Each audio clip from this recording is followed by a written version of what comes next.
right. We're in. Hey everyone, how you doing? How are you, everybody?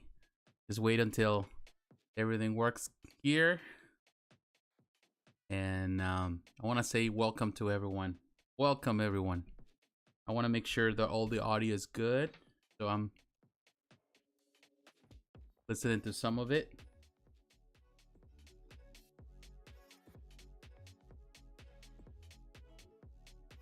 Let me know how the sound is and all of that. We have some music. I want to put some music so we can talk about the things of the day. But I want to say to all of you, thank you very much for taking time to be here with me, and it's a pleasure.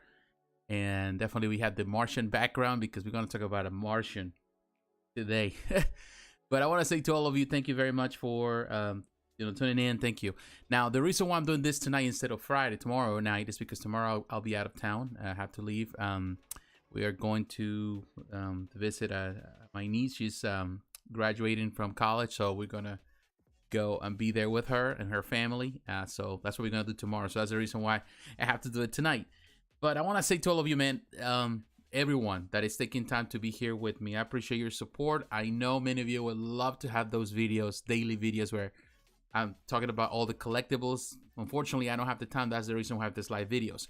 However, that doesn't mean, just because I don't make those videos right now, that doesn't mean that I really don't pay attention to the stuff that is out there. And I want to talk about all those things because I think there's so much richness in the collectibles world. There's a lot of beautiful things coming out every single day. And to be honest with you, it's amazing to see that. So that's what we're going to cover today. We're going to talk about a lot of different things. There's a lot of collectibles that I want to cover today. And I want to, of course, because time is the essence always, I want to cover as much as possible. So on the things that I want to talk about today, and again, you are welcome to come into the comments and share your opinion, all of that. We can have a conversation. But today I want to talk about, I want to talk about a company called Kitzconcept. Kitzconcept creates a lot of stuff. If you're a fan of Robotech or Macross, then definitely you're going to listen to some of the, you're going to watch some of the stuff that I want to cover today. I want to talk about Takara Tomy and Hasbro. Of course, they continue on with the Masterpiece line, which is the best, most expensive line they offer. For those who love Transformers, I want to cover some of that today. I also want to talk about Lego. I don't talk about Lego, but I also consider Lego a collectible item. For a lot of people, love Lego. They have a new Optimus Prime that was announced that is coming very soon, and people are excited, are freaking out for it because it's a very unique thing that they're doing now with the Transformers line and Lego, this combination of things. So a lot of people are excited. I want to talk about Storm Collectibles. They are releasing a 1/6 scale Mortal Kombat Sub-Zero, and I want to talk about it for those who are fans of Mortal Kombat and Storm Collectibles. Also, Exo 6 Collectibles. They do anything that has to do with Star Trek. They do figures, 1/6 scale figures. I want to cover some of the stuff that they're doing. They've been doing amazing stuff. I also want to talk about Star Ace Toys. If you're a fan of the Ray Harryhausen classic films from the golden era films, like Black and White and stuff, Clash of the Titans, so stuff like that. There is a collectible by Star Ace Toys. I want to cover that. I want to talk about Unruly Industries, which is a part of Sideshow Collectibles. They're releasing some different small statues, around 1/8. If you love the Unruly stuff, we're going to cover some of that today. I want to talk about Megahouse. Megahouse produces a lot of action figures, but this time they're producing 1/8 one-piece portraits of pirates, is what it's called, figures. I want to cover some of that. Kotobukiya also releasing some of Dragon Quest Adventure of Dai. They're releasing some figures on the 1/8 scale. And so we're going to cover some of that for those who are interested. Espada Art. Espada Art is a company that is based in California, but they do narrative stuff, so I want to cover some of the stuff. So there's a lot of stuff today, very unique. Unique Art also releasing a statue for the Bleach collection, a quarter scale statue. If you're into that, we're going to talk about it today.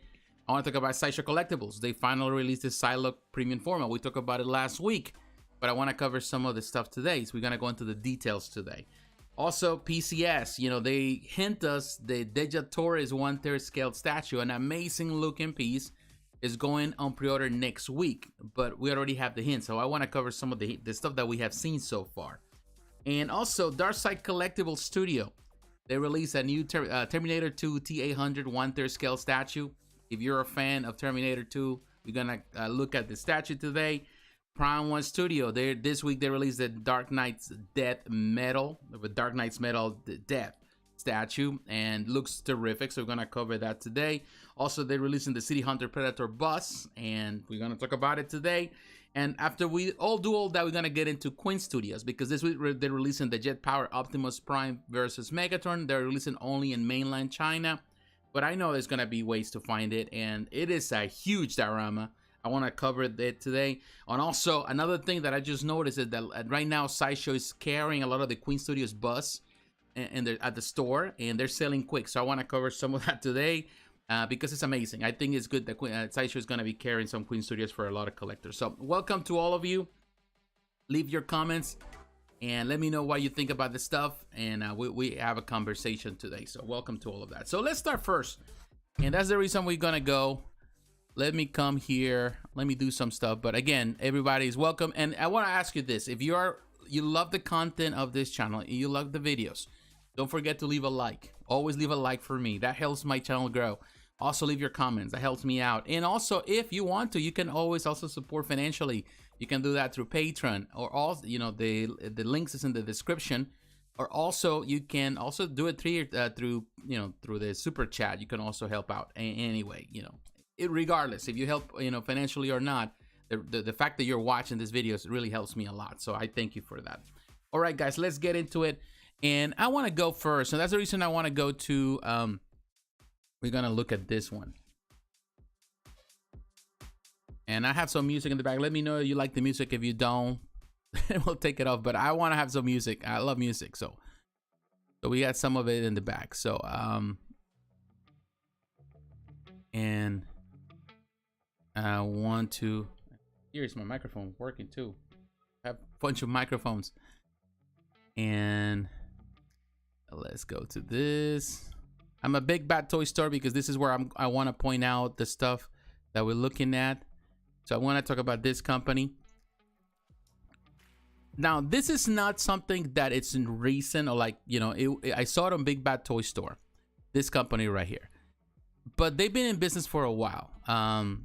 And I want to talk about this because I am a big fan of Robotech. I grew up back in the 80s in Mexico. Robotech was a big thing, you know, one of those, you know, shows that we love as kids. And I remember it fondly. It's definitely was technically one of those things that I love, because it was a mature thing, in my opinion, in comparison to any other American cartoon. So to me, that was the best part of it. So I do have good memories of it. So now that they have these figures, now this Kitzconcept company, if I'm not mistaken, they are based in China, but they primarily do all these figures, which are technically are models. They're really small, 172. They're not really super small, but they are, you know, I would say not too big, but they are really fantastic, and they're not that cheap. And they sell really well in Latin America, of course, in Asia, everywhere that there are Macross fans or Robotech fans. And of course, they have all these different variations, of course, and they have some really nice figures at 1/12 scale figures. You can see the figure set of Hunter, of course, that's the American name, the English name. So these are nice figures. They're collectible, of course. They're not that big as a 1/12. There's around 6-7 inches.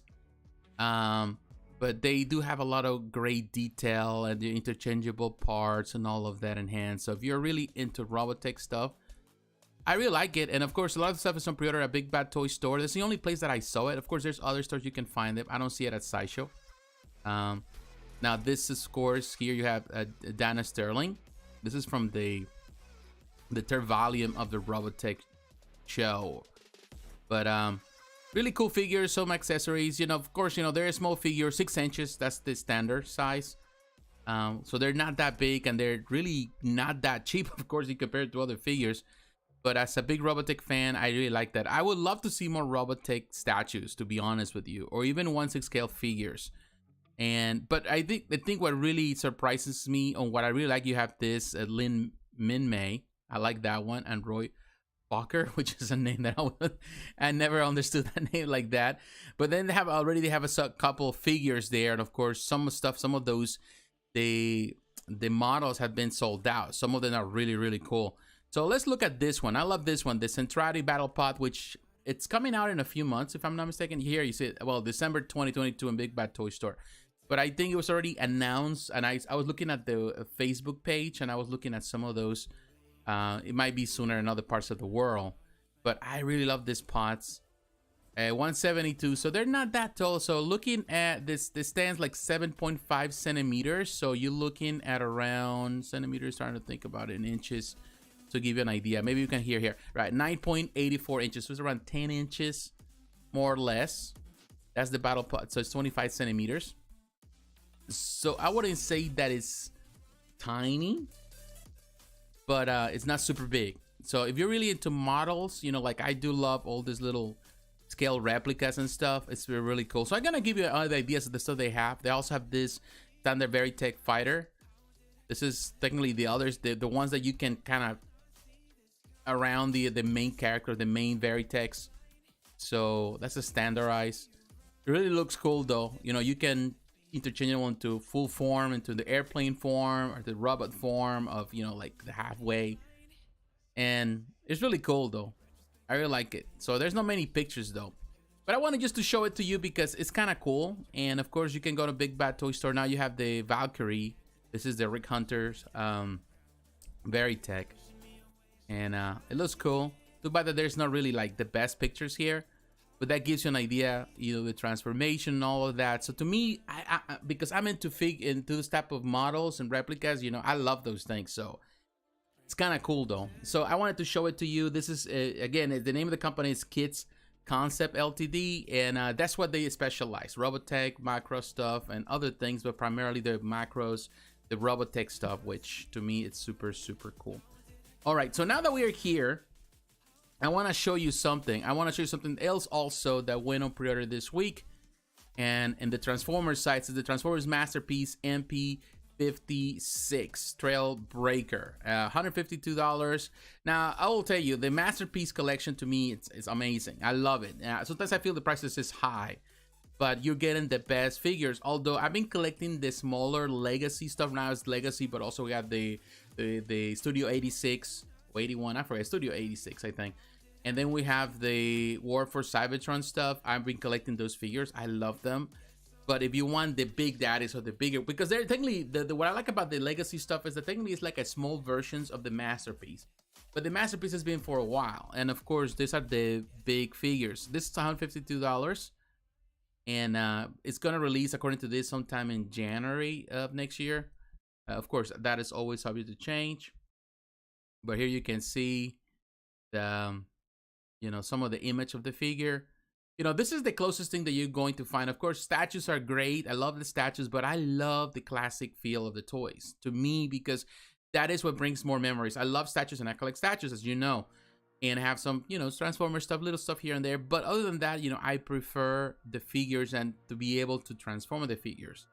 That to me is what I really like. So let me know what you think about the figure. I know that many people are just tuning in, but I love this. I love when they transform into the vehicles, and that's what I like about the Masterpieces, because sometimes with the smaller figures, like the legacy stuff, you know, it transforms, but it kind of, they take away some of the images of real cars. You know, they try to make it, you know, like cover some of that. Like, for example, this is a Toyota truck. So there's no Toyota name in it, but it does have, or I think that's a Subaru or Toyota. But as you can see right there, you can change those parts to make it look like a real vehicle. And that's what it makes it. The only thing I don't like about this one, of course, is when you see this, they could have just make this more, like, look more like the inside of the vehicle under the hood. So that's the only thing I'm gonna complain, because it's just plastic parts. It's all the same mold. It's a Toyota, as you can see. So that's what I love about the Masterpieces, because, you know, like, it looks like a real vehicle. And I think the price is fair for the figure. It's not gonna be that big though. This is, of course, one of the smaller vehicles.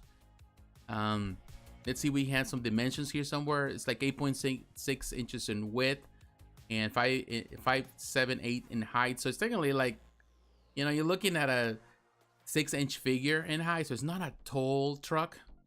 It's a small vehicle. That's the reason of the price, but I think it's super cool. It's gonna be the best one. Of course, you know, right now you can have I've been thinking about getting one of these. Primarily, I've been thinking about looking at Starscream. I just got the new Starscream from the Studio 52, the one that is on the throne. I need to open that box and, you know, like, you know. As a matter of fact, let me show it to you because I have it right here. Just a moment.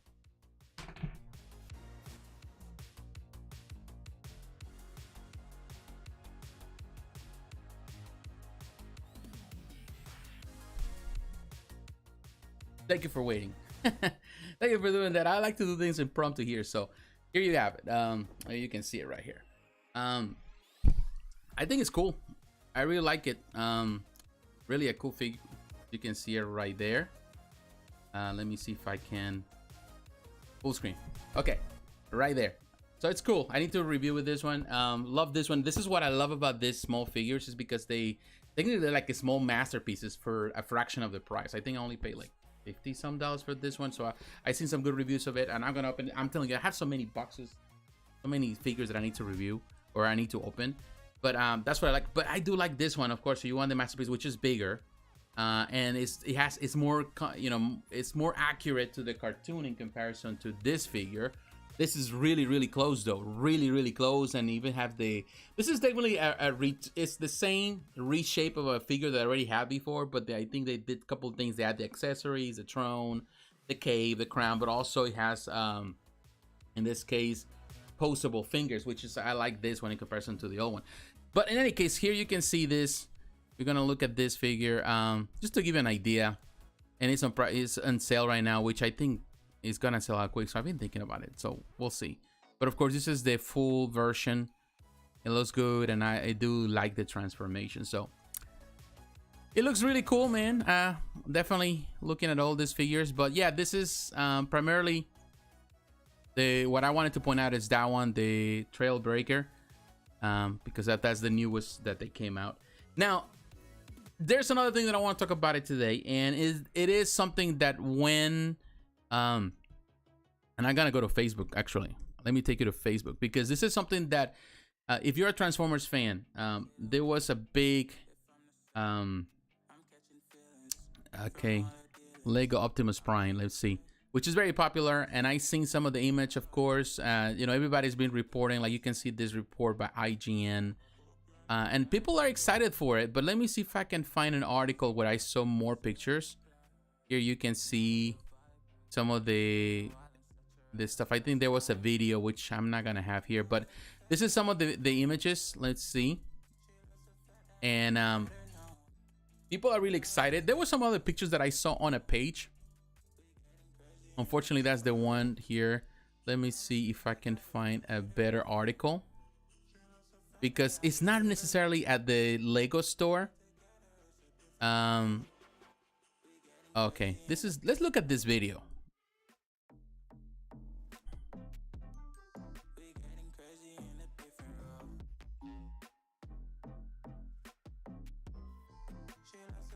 I don't know if you can hear the sound,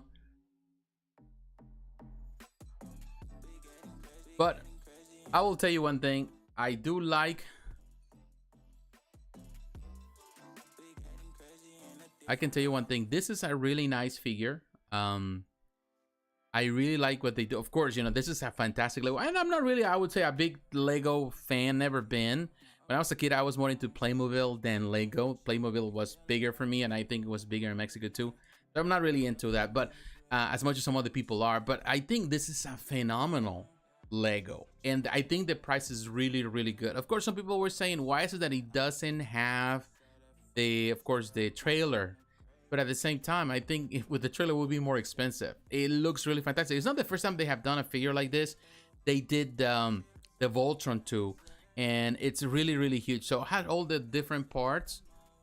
And looking at this, you know, the cabin, it looks like the real thing, man. I'm telling you, they did a fantastic. Look at the weapon. Look at the size of this Optimus. And some people were saying that it would not transform at first when they were announced it, when they were kind of giving the hint. But now that we know that it's fully transformable, it is really cool. I love the box. So I think that it is a really cool collectible, to be honest with you. And I'm telling you, it's going to sell out quickly. And they were saying that it's going to be a little over 1,000 pieces. It's going to be a limited number. I even looked the instruction manual. It looks really cool. So I don't know. That is a cool idea. Cool thing, you know, normally I'm not really into Lego stuff, but when I saw this, I was like, man, this is something that is worth checking out and perhaps adding, because I love Optimus Prime. And look at that. It's going to be 1,500 pieces. Well, it's 1,500 pieces that is in there. So all the little parts that come together. It looks really cool, man. I would say that this is a fantastic addition. And maybe we can see more of that here. But I love the back too. Like every single detail. They did a pretty good job with it. It looks kind of like the real thing to me, you know, even though it's not the real thing, but it looks really, really good. And of course, you had the movable parts, which to me, all that is just great detail. It's not just a stationary type of, you know, there are a couple of things that it's not gonna be able to do, but you look at the rotation of the figure. That is cool. Look at that. And I think that's just to keep it together, that those little parts are just to be able to have a little friction with the ground, so it's not gonna just stop, you know, be too high on the top and it's gonna fall. Not necessarily crazy about the eyes, but of course he has the Lego look. And oh wow, look at that. That is really cool. I really like that. And of course he comes with all the accessories and all of that. So to be honest with you, and what is that? Oh, some of the parts of Lego stuff that they do. So that was kind of like an announcement of what they're trying to do. But in any case, I'm glad. I think it's not out, because if you go to the Lego store, they just have the hints. So let's go Lego here. Let's see if it's coming right there. If you go to the Lego store, which Lego store has like 14 million followers, you know, here on Facebook. They have the trailer, but they don't have the you know, more. They tell you exactly what date, or I think it's gonna be the pre-order. Sometimes the pre-order is gonna be, let's look at here. Maybe there is something here that we can look. All right, so okay, here you have, actually they have it on the page now. $169 coming soon on June 1st. I think that's when you're gonna be able to pre-order this. So here you have some of the pictures. I think the box is amazing. I think it's a phenomenal box. They did a good job with it. And here are some pictures of that. It looks good. I'm really sold on this one, to be honest with you. I'm really sold. The fact that it can transform, it's a very unique thing. And believe me, I think this is gonna sell so quick. So I will tell you, if you really want something very unique, you love Lego, you love Transformers, I think it's the perfect marriage of things. And it looks really, really cool. So kudos to them, of course, with the different weapons and parts. So it is the whole package, and I think the price is phenomenal. So yeah, all for it. I'm all for it. So all right, but again, guys, thank you for watching. You know, don't forget, if you want to participate in the conversation, just leave a note. You know, tell me how you feel about it. What do you think about the Lego Optimus Prime? You're a fan, you're not a fan? Just let me know. All right, guys, now I want to go to I want to take you to Sideshow. Let's go to Sideshow. The reason why I want to go to Sideshow, because we're gonna cover Sideshow a lot today. We're gonna go to Sideshow page, and we're gonna talk about a lot of the things that, of course, went up here, like Psylocke in a moment. But we're gonna cover some of that. And I want to talk about this one, Sub-Zero. Sub-Zero. If you're a fan of, you know, Stone Collectibles. For those who are familiar, it's a company that, you know, started. Of course, it's based in Hong Kong, if I'm not mistaken. The company started doing a lot of Mortal Kombat stuff, Street Fighter stuff, also King of Fighters stuff. They've been doing amazing. I love their figures. They're great. The only thing I'm not necessarily crazy about is the price, because some of the prices are really steep and it's been going up in price. Now they're getting into the 1/6 market, and they're doing it with this Mortal Kombat figure. And they started with Sub-Zero, which to me, like, you're gonna start with Mortal Kombat, you have to start with Sub-Zero, or you have to start with Scorpion. Those two characters go, you know, are the most important in my opinion. The only thing I'm not crazy about this one, and I think we're gonna look at the whole thing, is it's gonna be the price, which I don't understand. It's a 1/6, so prices, I was thinking it's good. However, the only thing that I'm gonna point out with this figure, and this is gonna release between January and March of next year, what I'm gonna point out is that this is technically a bigger version of the small figure, which was already expensive. But at this price point, I'm not necessarily crazy about, let's say, the articulation that you see. It has the same articulation of the smaller figures, but now in 1/6. And that articulation, it looks fine for a small figure, but on a 1/6 scale figure, it looks a bit tacky. And I'm not necessarily crazy about the figure. You know, to me, it's like, why they don't just do what, for example, 3-0 is doing, where it's just pretty much the whole flesh, you know, it's bendable, you know, like all that, so you don't see that it's seamless. Also, even, you know, like sometimes the way that Hot Toys do it, it's not like that. Now, I'm okay because I know this figure needs to be posted in so many different ways, and I totally understand that. But if you're gonna have this regular articulation, the butterfly articulation that they use on the elbows, might as well just have it at a lower price too. You know, I'd say $250 is a lot expensive. You're asking for Hot Toys prices for a figure that in some ways even NECA has produced 1/6 scale figures for a lot less. NECA does 1/6 scale figures, even quarter scale figures for a lot less when they do the Teenage Mutant Ninja Turtles, or when they have done what else? They have done Deadpool, the 1/4 scale Deadpool, 1/6 scale Deadpool. To me, it's like you know, they're asking for too much. Of course, I know the prices now are just going up crazy. You know, but you know, the detail is good. You know, the clothing, of course, he has some fabric elements and he has a lot of plastic. It's just, I'm not necessarily crazy about the butterfly articulation. But other than that, I think the figure is cool. But I think on that price point, they could have started at $200. I think that would have been a much better price for the figure, although it's a big figure. But yeah, the good thing about the articulation they use in here is that it allows for more movement. They're able to do more stuff with it. And you know, it's more poseable. It is a nice figure, but $250, I'm not necessarily crazy or thinking that but I think it's just because of the look of the, to me, of the articulation. That's about it. That's the only thing that I will complain. Everything else on the figure looks amazing. But yeah, you can do different poses. It looks good, man. I love the small figures, but this is definitely on another level in the sense of what they're trying to achieve here. And I really love that axe, you know, with the ice effect and all of that, and the kick and all that. That looks pretty cool. That is really cool. Yeah, it just looks good. You know, there's a lot of things you can do with it. So to me, it's that is cool. And by the way, I have music now, so like, you notice that? Let me know if the music is too high. But I like the music because I don't know, less boring, I suppose. Try new things. Let me know. There's a lot of things that I want to try with the live chats and stuff. But here you got it. It's cool. You know, I love actually the portrait. Too bad that it doesn't come with an interchangeable portrait. Probably that's what they're gonna do in the future. If this does well, they're gonna do some other variants. But it will be nice to have just a clean portrait without the mask. You know, just without the whole helmet thing or the mask. But he has the hands, has the weapons. But yeah, to be, it's like $250. You know, I'm not feeling it. I'm telling you, I'm not feeling it. When even right now, what is that? What is it? 3-0. Like the 1/6 scale figures, $150. I pay $150 for the G.I. Joe stuff, $150. And I know some of them are gonna go up in price to $200. If 3-0 can afford to sell it at that price, I'm sure they can do the same here. So I think on it started really expensive. So hopefully, you know, they rethink. They're not gonna change that. The figure is good, you know, for their couple elements that I think other companies do better. So that's just my opinion. But let's move on now. I want to talk now. Again, we are here.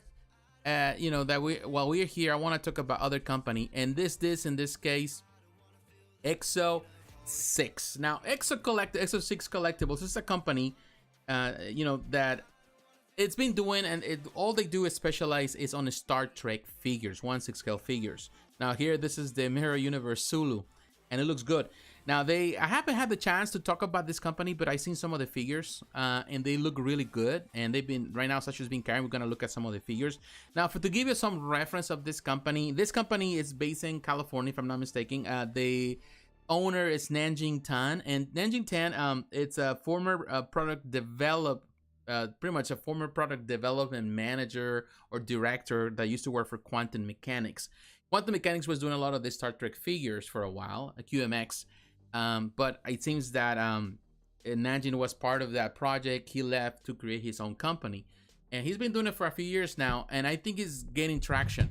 And I think this, again, like looking at the comparison with Mortal Kombat, that is like $250. This is $198, and this is going to release soon, between August and October. And this is, you know, more premium figure in my opinion, as a 1/6 scale figure. Of course, he doesn't have those. You don't see in this case, the little the articulation and all that. You don't see that. Of course, it's covered because of his shirt. But it looks really, really cool, man. I really like the detail. These figures are really coming out really well. Of course, if you saw some of the figures produced by Quantum Mechanics, they were really good and they were doing amazing Star Trek stuff. But here, I really like this one. Of course, you do the different poses with the face and all. This is for the Trekkies. This is for the big fans of this show. And look at that. Wow, Spock looks really, really great. These figures are amazing. And look at the detail that comes with different weapons, the knife, you know, all of that. I love the bases that they're using for this. That is another thing, even for that Mortal Kombat figure. It doesn't even have a base, which just kind of sucks, man. You know, you have to have a base in something like that. But to give you an idea of what this company is doing, Exo-6, let's look at some of the stuff they have here at Sideshow. Here you can see some of the stuff I already have, like Captain Catherine Genoway. So they have different figures from the different generations. They're still building this collection. So there's more that needs to come. And we'll get to see some of that, of course. But let me see something here. All right, look at this. All right. Oh, I see a lot of comments. Sorry for everyone. Statue Habit.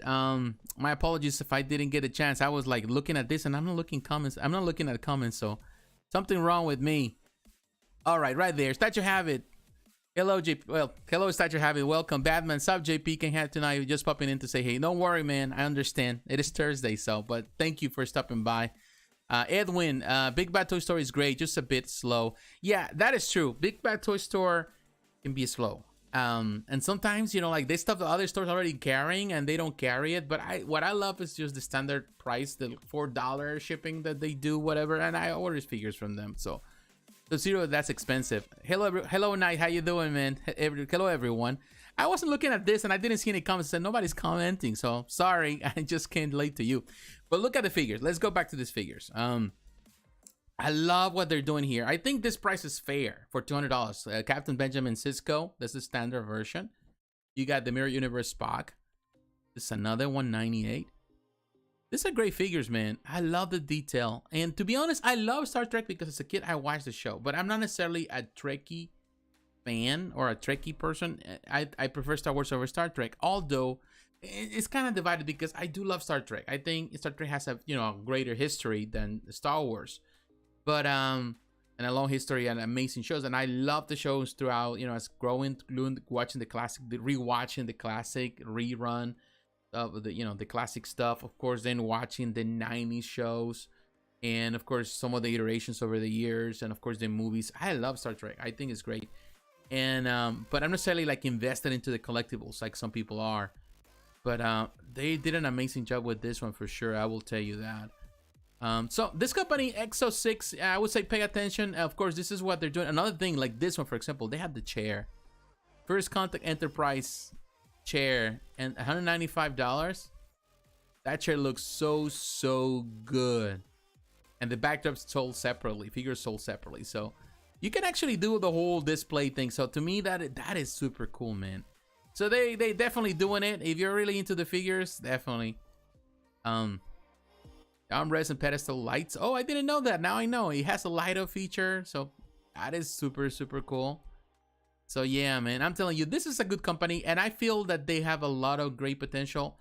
The owner, I was looking at his some of his history, because before I do these videos, I like to go and dig into the history of things, and I seen that he's a big Trekkie person. He's a big Star Trek fan, and he loves this. He pours his heart into doing this, and he cares about it. So that is always good when a company is run by somebody that is a fan of the franchise that they are working on. That makes the experience better because they want to give you the best product possible, because they are fans as well and collectors as well. So to me, that's the best part when I see certain companies. That really separates the companies that are totally invested into what they're doing, and the companies that it's just a business and they're just making money out of, fans. So that's about it. But yeah, again, everyone, guys, thank you very much for taking time to tune in. So let's move on because we're still going into the figures, but now we're going to move, and I want to move also here to in Sideshow. We're gonna be here at Sideshow for a little bit because definitely they do have a lot of stuff. Man, Sideshow to me is like a candy store. Every time I come, there's something nice to look at, and that is also very dangerous. Very dangerous. I want to talk about this one. I want to talk about the Kraken. to Kraken. And this is a model kit by Star Ace Toys. This is of the Ray Harryhausen collection. Now, for those who are unfamiliar with Ray Harryhausen, he's an icon of cinema.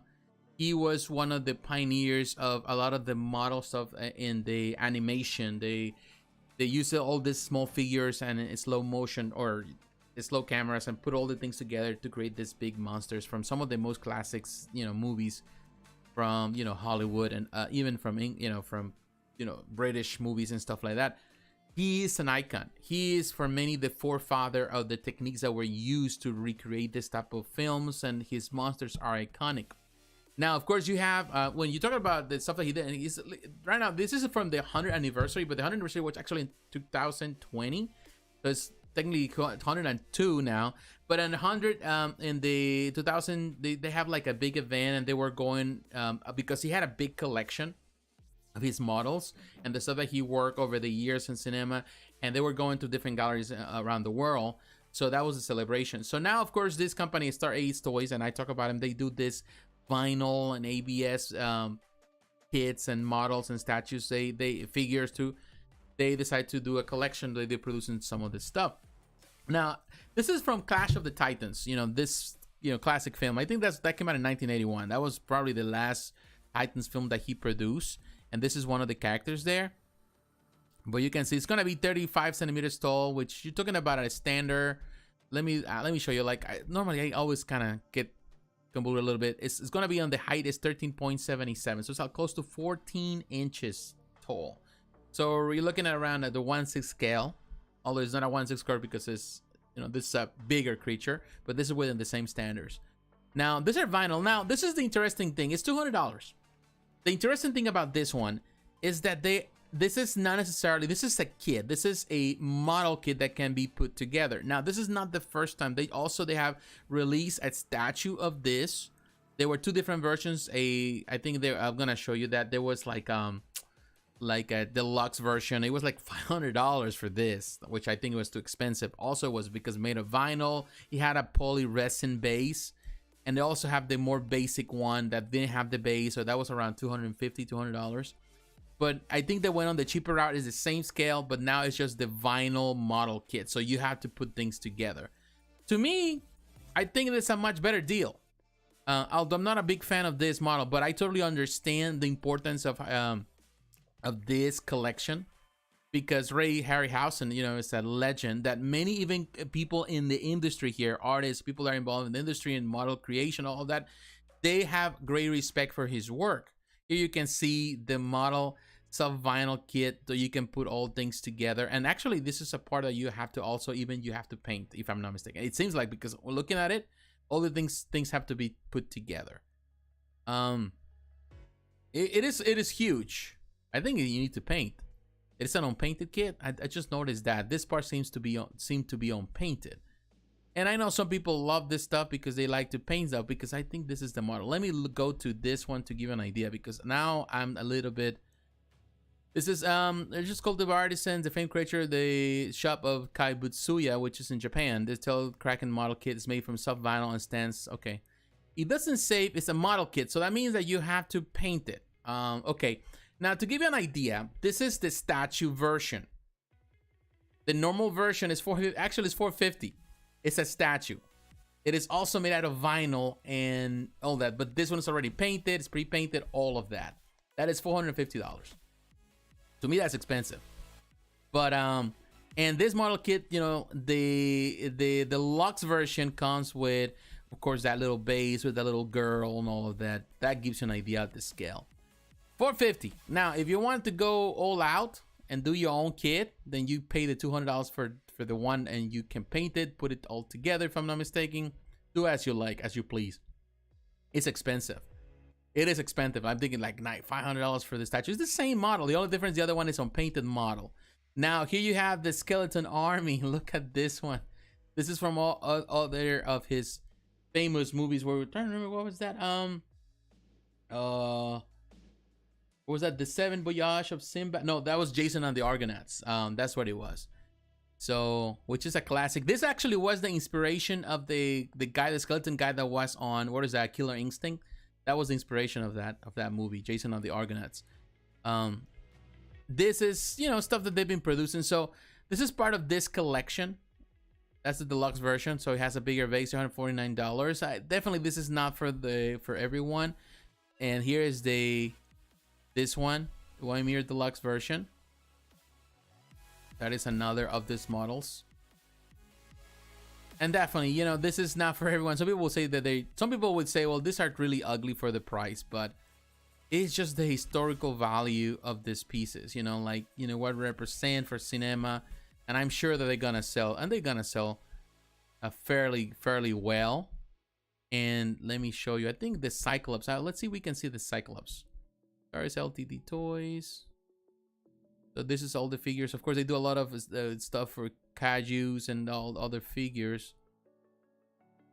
Gonna try to get here. Let me see. I'll show you all the stuff, all the monsters they have done. The Triceratops and Loana. That gives you an idea when they do stuff. So this company does, you know, a lot of interesting things, and most of the stuff they do is vinyl. Some of the figures like this Homelander, all that stuff that they produce, some of the statues. Here you got the Cyclops model kit. That's a model kit, but it's $95. That's not a bad price at all. That is a really good price, but they keep doing more figures, so that gives you an idea. So looking at some of the comments here, definitely a company worth checking out. That chair was fire. Yeah, it was fire. That chair is fire. I'm telling you, you need to Exo 6. Definitely looking at this stuff. Pay attention to the reviews and stuff. But this company, I think the guy, he left Quantum Mechanics a couple of years ago, like back like 4 years, 5 years ago. Back in 2016, he's doing his own thing. And he's been catching up because he's so good. And of course, he was doing the figures, working on the projects and the plans when Quantum Mechanics was doing them. And those figures were great too. So now that he's doing it on his own and his company, he's definitely killing it. I think he's doing fantastic with the license, and he has places to go. Hopefully the collection keeps growing. I know a lot of people will love to see more of that. So the company that has a lot of potential. So this is it for Star Ace Toys. I think checking it out. You know, in this case again, the Kraken is a model, so you have to put it together. Like the same one here. This is a model. To show you actually of the statue that they created, but on the model, actually the model is pre-painted, if I can see. I think there's some aspects, or no, maybe the eye is not. It might look, but you have to put it together. You have to glue it together. You're really, this is necessarily this is for the people that love to put things together. It looks good. It's not a bad thing. Definitely a classic, and it looks really realistic in comparison. So those model kits are really cool. Are fun, you know, to put things together. All right, now let's move on. And I want to, now that we still have Sideshow, let's go back, and I want to show you to another thing. This is unnecessarily a company. This is division, if you call it like that, of in this case Sideshow, which is Unruly Industries, which is technically it's their company. You have this different pieces. These are like a modern renditions of Spider-Man. You got the Ghost Spider, which is one Stacy right there, Scarlet Spider, the Scarlet Spider-Man, and the Spider-Punk, which is Punk Spider-Man or whatever. So $145. They're not that big scale wise when I'm looking, and this is based on they call it the Designer Collectible series because this is part of they use different artists to do different things, and they'll be using Tracy Tubera, who is the artist. I'm really not unfamiliar with Tracy. I don't know who the person is, or she or he. But this is based on the art, his art, and it looks good. I think it's an artist that does also like cover art too. I'm not mistaken. If I'm not mistaken, some of the stuff sometimes hard for me to keep up with some of the new artists too. Yeah, okay, right there. Tracy Tubera, aka the Uber Illustrator Supreme, has a style that is mix of graffiti, anime, and comic book art. His artwork has an acute attention to sharp, crisp line work with splashes of bright pop colors. He mixes pop culture imagery with his love for sneakers, superheroes, and humor to create imagery all of his own. So it's Wen, aka Ghost Spider. So I would say it's not. It's cool concept. It's not something that I will definitely, you know, fit for me. I think it's a very young concept. I wanted to show it to you because I think also it deserves respect. It is really well done. You know, I think this is vinyl, if I'm not mistaken. Again, it's not big. It's right now because of she's crouching right there. It's 5.2 inches in height. It's not big at all. But Definitely like PVC or vinyl. So I love these sneakers though. They look pretty cool. They don't look bad. And here are all the figures that they are released. Of course, they already released this one based on Miles Morales. It's already for sale. Our things are sold out. They have another black version of this, but these are the others that are gonna go with the collection. Which collection is coming out good though. So nothing wrong with that. Definitely good. So that is for her. Now with the other, now we have Scarlet Spider.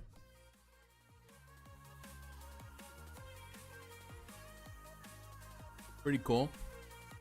Definitely has like a very young vibe. Again, this is like in the crouch position. It's not really that tall. It's 5.5 inches in height. It does have a little bit of height. You know, it's not super huge, but definitely like they showcasing you like you can put it anywhere and you can display like that. Definitely this is for the millennial young crowd, not necessarily for people like me, Generation X. But in any case, you know, it looks interesting. Oh, shoelace initials. Huh? Okay. For me, like, alrighty then, it's just creating that shape. Alrighty then.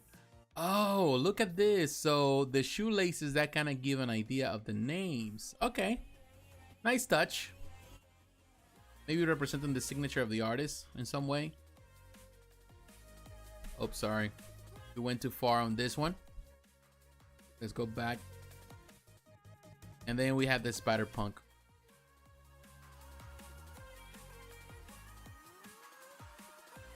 With his guitar. I like this one. Definitely like it. Very cool concept.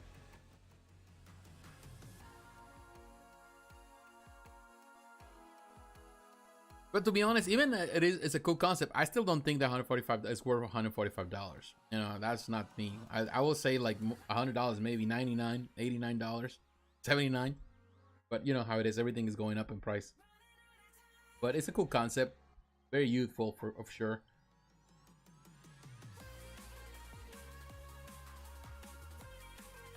Okay, so that's the initials SP. And I think that's for the artist. I think it's the artist or Spider-Punk. Okay. But it's the same shoelace design as the other one, but they're making him like, oh, it looks like this. So that's the reason why it's a special. Like, it's not special. It's just the way it is. All right, so I just wanted to show you that because, hey, why not? It looks really, really cool. All right, guys, what do you think about so far about the figures that we have covered so far? We still got some way to go. And it says those Spider-Men have the cool factor. Yeah, they're very, very cool. And yeah, it's not for me because, of course, I'm so invested into the more classic stuff. But at the same time, I totally understand how they can be appealing for someone. Definitely, they're great gifts. I think they're great gifts. But the price, I think is too high for what it is. But I think at a $100 price, you know, you can get this one. I think that would be awesome if I give him to my nephew. Because, you know, like, you want to introduce him into statue collecting and figure collecting. You want to introduce him with something that is more, you know, that has more resistance. Something that can last longer. And in that case, vinyl always lasts longer. It's a much better material for young people that are getting into collectibles. Also for everyone, because I love vinyl stuff. But at the same time, you know, you want to start with your children with something. And definitely Spider-Man sells. And it's a great character that kids love. I think this will be perfect. $150, I think it's too steep. There are other things. $150, I go and buy that Optimus Prime. For a few dollars more, I pay for that Optimus Prime from Lego. And I think that is even more interesting for a child. But that's just me, of course. All right, so let's move on. And right now, while we're doing this, and we're going to go... We're coming back here. We're coming back to Sideshow, and we're gonna go. I want to go to a company that, and of course, you know, I have to keep up with all this. This is the thing. The funny thing about coming to Sideshow is that you gotta keep up every day, throughout the day. A couple times, I like to come and look at the stuff that they're releasing because, to me, it's always amazing. So I want to talk about this company, and I know they're releasing some stuff here at Sideshow. Not the only place that they've been doing it, but I think they are.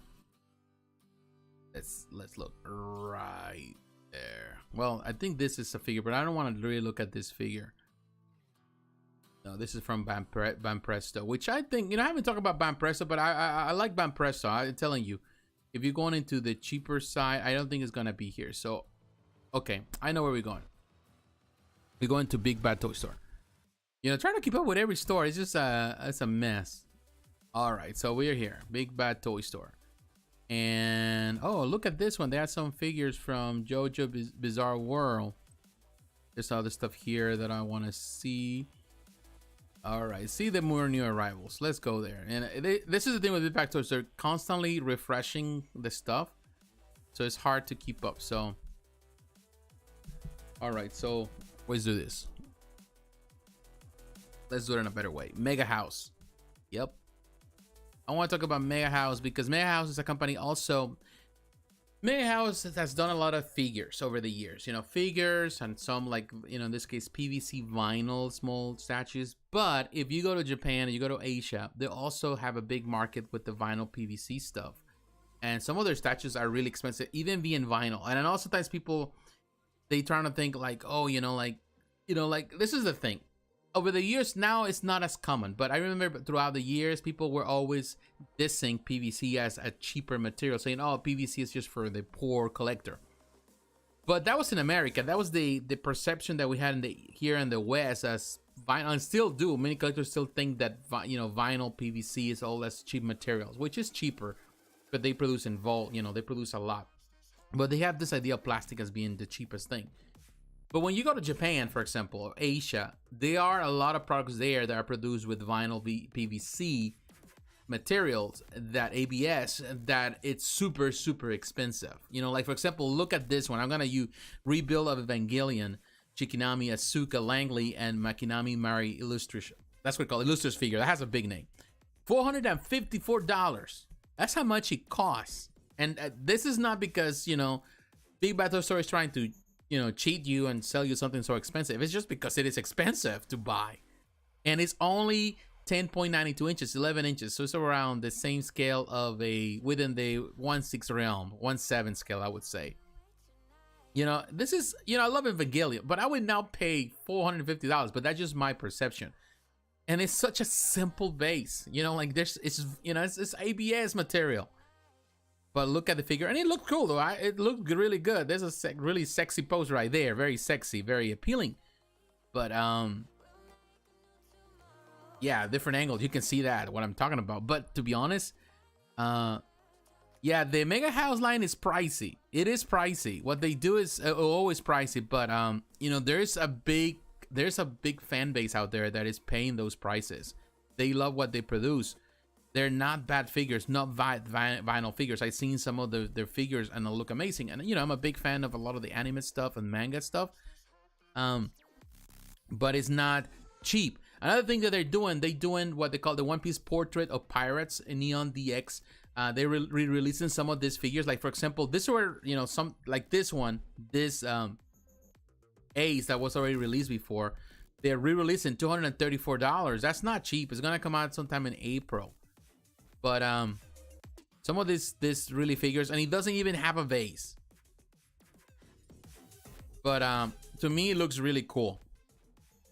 And of course, he has interchangeable parts, with the hat, the arm, and the face. So there's a lot of interchangeable parts in this figure. It looks good. It's a statue in the end, but of course it's a statue that is of course made of vinyl. But it is an idea. So kind of give you this one operated this week. Of course, it's a reissue. Now, this is another one that really caught my attention, and I think this is probably a lot of people are gonna love this one. This is part of the collection One Piece Portraits of Pirates, the Maximum Yamato figure. This is a very cool figure. I love this one. I think the price is very good. It's a sexy figure for sure, and I love that he has a base. And I gotta be honest, it looks really, really good. And to be honest, if you go to Sumear, for example, Sumear does something like this. Sumear will charge you at least $500, $700 for that figure. That's how Sumear does. And it's amazing. Love Sumear.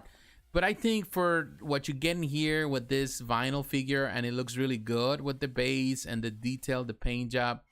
You know, if you're really into One Piece and you love the Megahouse stuff, $224, I think it's passable. I'm not gonna say that I approve it. I'm not gonna approve it.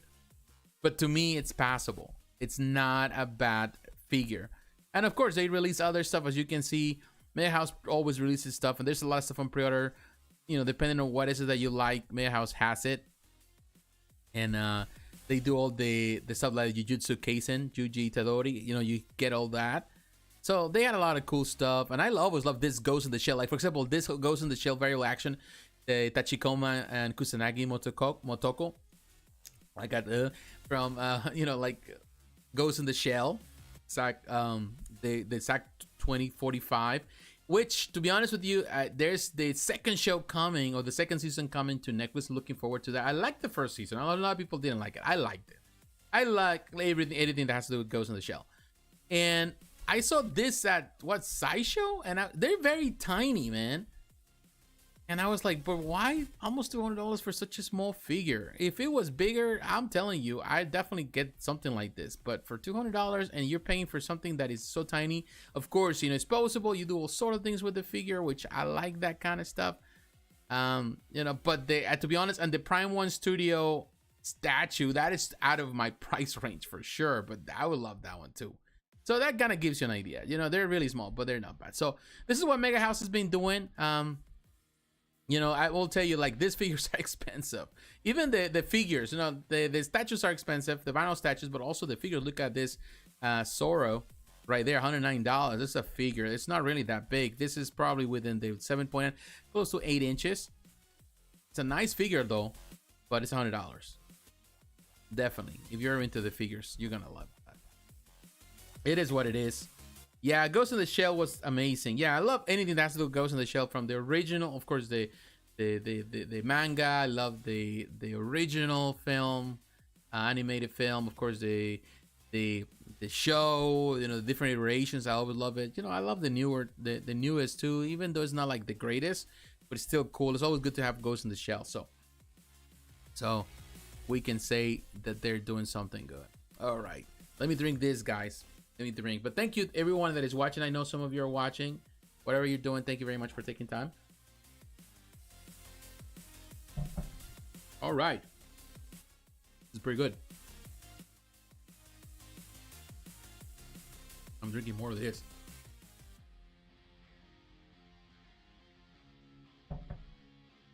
I love it. It's so sweet. I'm telling you, I've never drank coconut water. You should. It's good. All right. So I want to go back to Sideshow. Let's go back to Sideshow because I want to show you. We're gonna be back and forth, of course, you know, going through different pages and doing stuff like that. But I want to talk about this one, Popp from Kotobukiya. This is a 1/8 scale ARTFX-J, which is kind of like the ARTFX-J is technically everything that they've been doing with anime and manga and stuff like that. So that's why they call it. This is the Dragon Quest: The Adventure of Dai. You know, Dragon Quest: The Adventure of Dai, of course, the classic. It came out back in 1989, and this is Dragon Quest: The Adventure of Dai is considered it's actually one of the biggest sellers of manga, Shonen Jump. Series of all time. I think it's sold more like 45, 46, 47 million copies worldwide. It's one of the biggest in the world. And of course, I think the manga lasted between 1989 to 1996, something like that. The show started also in the 90s, and you know, there was an animated stuff, that kind of stuff. So this collection, in this case, the Kotobukiya has been doing this. And it looks good. Of course, this is the companion of Dai's, another of his friends. And it looks good. Of course, it's PVC. And if you know, like I mentioned before, Kotobukiya PVC is always of good quality. Now, the thing I will tell you about this piece is that this is the biggest, like they were saying on the website, this is the biggest LED that they have ever included in any type of artifacts product with Kotobukiya. And I would say with any statue they have produced up to this point, even on the design, even on the the fine art statue line, there was nothing ever, you know, there were a couple that have light up features, but they were never as powerful. This is the biggest, most powerful light up feature they have so far. It looks good. I really like the detail. In this collection, you know, they have other pieces, of course, in this collection. In my opinion, they all look good. Here you have Dai. That is really cool. So you can assemble all these pieces together, and these are the other characters, also other friends. These are they are all on pre-order right now. To me, that's cool that you can assemble them, and I actually love the base and the way they did the bases. That is good. So it has a light up feature. I would say with the price, $180, I found it very expensive. I found it that this line is really expensive. You know, they're 1/8 scale statues. Of course, you know, they have light up features and all that.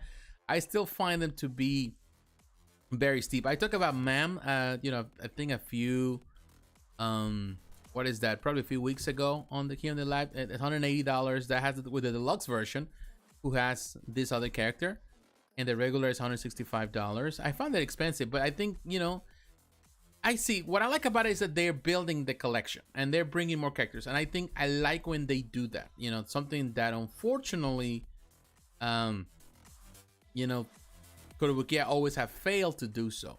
But these figures are on pre-order and they seem to be fine, and I'm sure they're gonna sell because there's a lot of fans of this manga and the anime too. So, and the video game, of course. So it's gonna do good. Nothing wrong with that. You know, each one of them is good, and I'm telling you, what Kotobukiya does, the quality of the stuff they do with their PVC stuff is always amazing. So that is cool. So now let's move on, and I want to move on while we here at Sideshow again. I want to look for another company that I really want to point out to you, because I think they do amazing stuff. But again, to all of you guys, don't forget, if you're watching this and you love the content, don't forget to leave a like. You know, let me know what you think. Just participate with me on the appreciated the participation. When you're talking to me, it really keeps me on point. You know, if not, I'm gonna deviate on things here and there, and sometimes I need to kind of keep track of things. But here is Espada Art. Espada Art is a company based in California. This is a Californian company. But their main stuff right now they've been doing is Naruto stuff. Now they do this paint Tendo. Of course, this is based on Naruto. It's a 1/8 scale wall statue. Now this is very interesting. Also, this is available at Spec Fiction. It's $175. It's going to release between April and June of 2023. Of course. Now this is based of PVC, which right now it seems PVC has been going up in price, and that seems to be the case. Now I will tell you, this is an interesting concept that they're doing. I really don't know why. Now looking at this, I was looking at the dimensions of this one. Of course, this is a 1/8, so it's not really that big. Now why they're doing this is the first statue that they're doing at like a wall. This is not, you know, this is the thing. If I remember well, there's been a couple companies doing this wall statues. The first one that comes to mind to me was PCS. PCS did that wall mounted Batman statue when Jerry Macaluso was still running the company, and it didn't do so well. But at the same time, it was a 1/7 scale, and a lot of people couldn't fit it in because the only way to display it didn't have a base, so you couldn't display it on the table. You had to be mounted. So it seems to me that this is the same thing. It has to be mounted. So unfortunately, because of that, many people didn't buy it because they didn't want to mount stuff on the wall. And people didn't say like, now I have to mount, and some people don't own their homes or rent, and they didn't want to mount it. It is what it is. So some people want to have clean. They don't want to make holes on the wall, whatever. So they want to have it clean. So it didn't do so well. But the reason why PCS did it like that is because they couldn't get into the market. At that time when he came out doing that, the other company that pretty much had the hold of the whole thing for DC licenses on that particular scale was DC Collectibles. So DC Collectibles was the only one doing it. That was before Sideshow took the DC license. So that was the only way that they could go around, by simply saying it as a wall mount accessory or something like that. So now when I'm looking at this, as soon as I saw this, it reminded me of that, to think that why they couldn't just simply make it a regular statue. They decided to do it that way. Maybe because is a license situation where someone else has a Naruto license and they couldn't, the 1/8 license. So the only way for them to do the 1/8 figure or statue like this was to sell it, instead of doing as a regular statue on a vase. They have to say, well, this is a wall decoration, something like that. So that's the first thing that came to my mind. But here you can see the way where you can mount it. It has the little holes to be mounted. It's not a bad concept. I'm not saying that it's not. It's just different, you know, something that not necessarily is going to do well with everyone. And here you can see, because everything they have done so far, as you can see on these other statues, for other stuff that they have done, like Hunter x Hunter, all these are really big statues. And let me look at this. It's a 1/6 scale statue, a pricey statue. This one, it is a 1/8 statue. The Shigeo mob. So they did this one here, but this of course is for the one mob Psycho 100. So they were able to secure, in my opinion, the license for this particular thing as a regular statue, and that's why they did it. And the Hunter x Hunter, they've been able to do the 1/6, and the Kame right here is another, it's on the wait list, but that one is another 1/6. But to me, it seems that they couldn't secure the 1/8 license because someone else has it. So what they did is they went to the 1/8 as a wall mount. So they might see it. Hopefully they do well with this one, because this is the thing. I hate when companies have this holding licenses and they don't allow other companies, because of the terms of their contracts with the big, pretty much the licensors. They have this hold in the market and they don't allow other companies to participate or bring some collectibles. So it has to be their way or no way. And to me, that is sad. And this is a service to some, you know, the ability for companies to actually come in. It's a service to the clients, to the collectors, because now you have less competition, because one company is holding, keeping that market for, you know, for themselves. You know, that's the way it is. So it is what it is. I wish him luck with this one. It's interesting. I'm not saying as soon as I saw it, the first thing that came to my mind was, okay, there is something here. The reason why they chose to do it this way, because it's not the most practical thing, you know, to do a wall mount statue. Never been. And to be honest, the companies that I've seen doing this, they never do so well with this idea or version. But hopefully they're able to manage it well on this one. We'll see. We'll see. All right. Let's move on. And I want to move on now. Let me look at some of the some of the comments here. Let me go to the chat. Okay.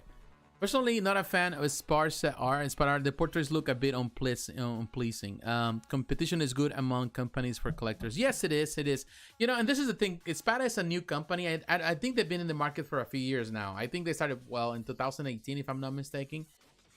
So they're really brand new as a company. They still have a lot to prove, like every other company.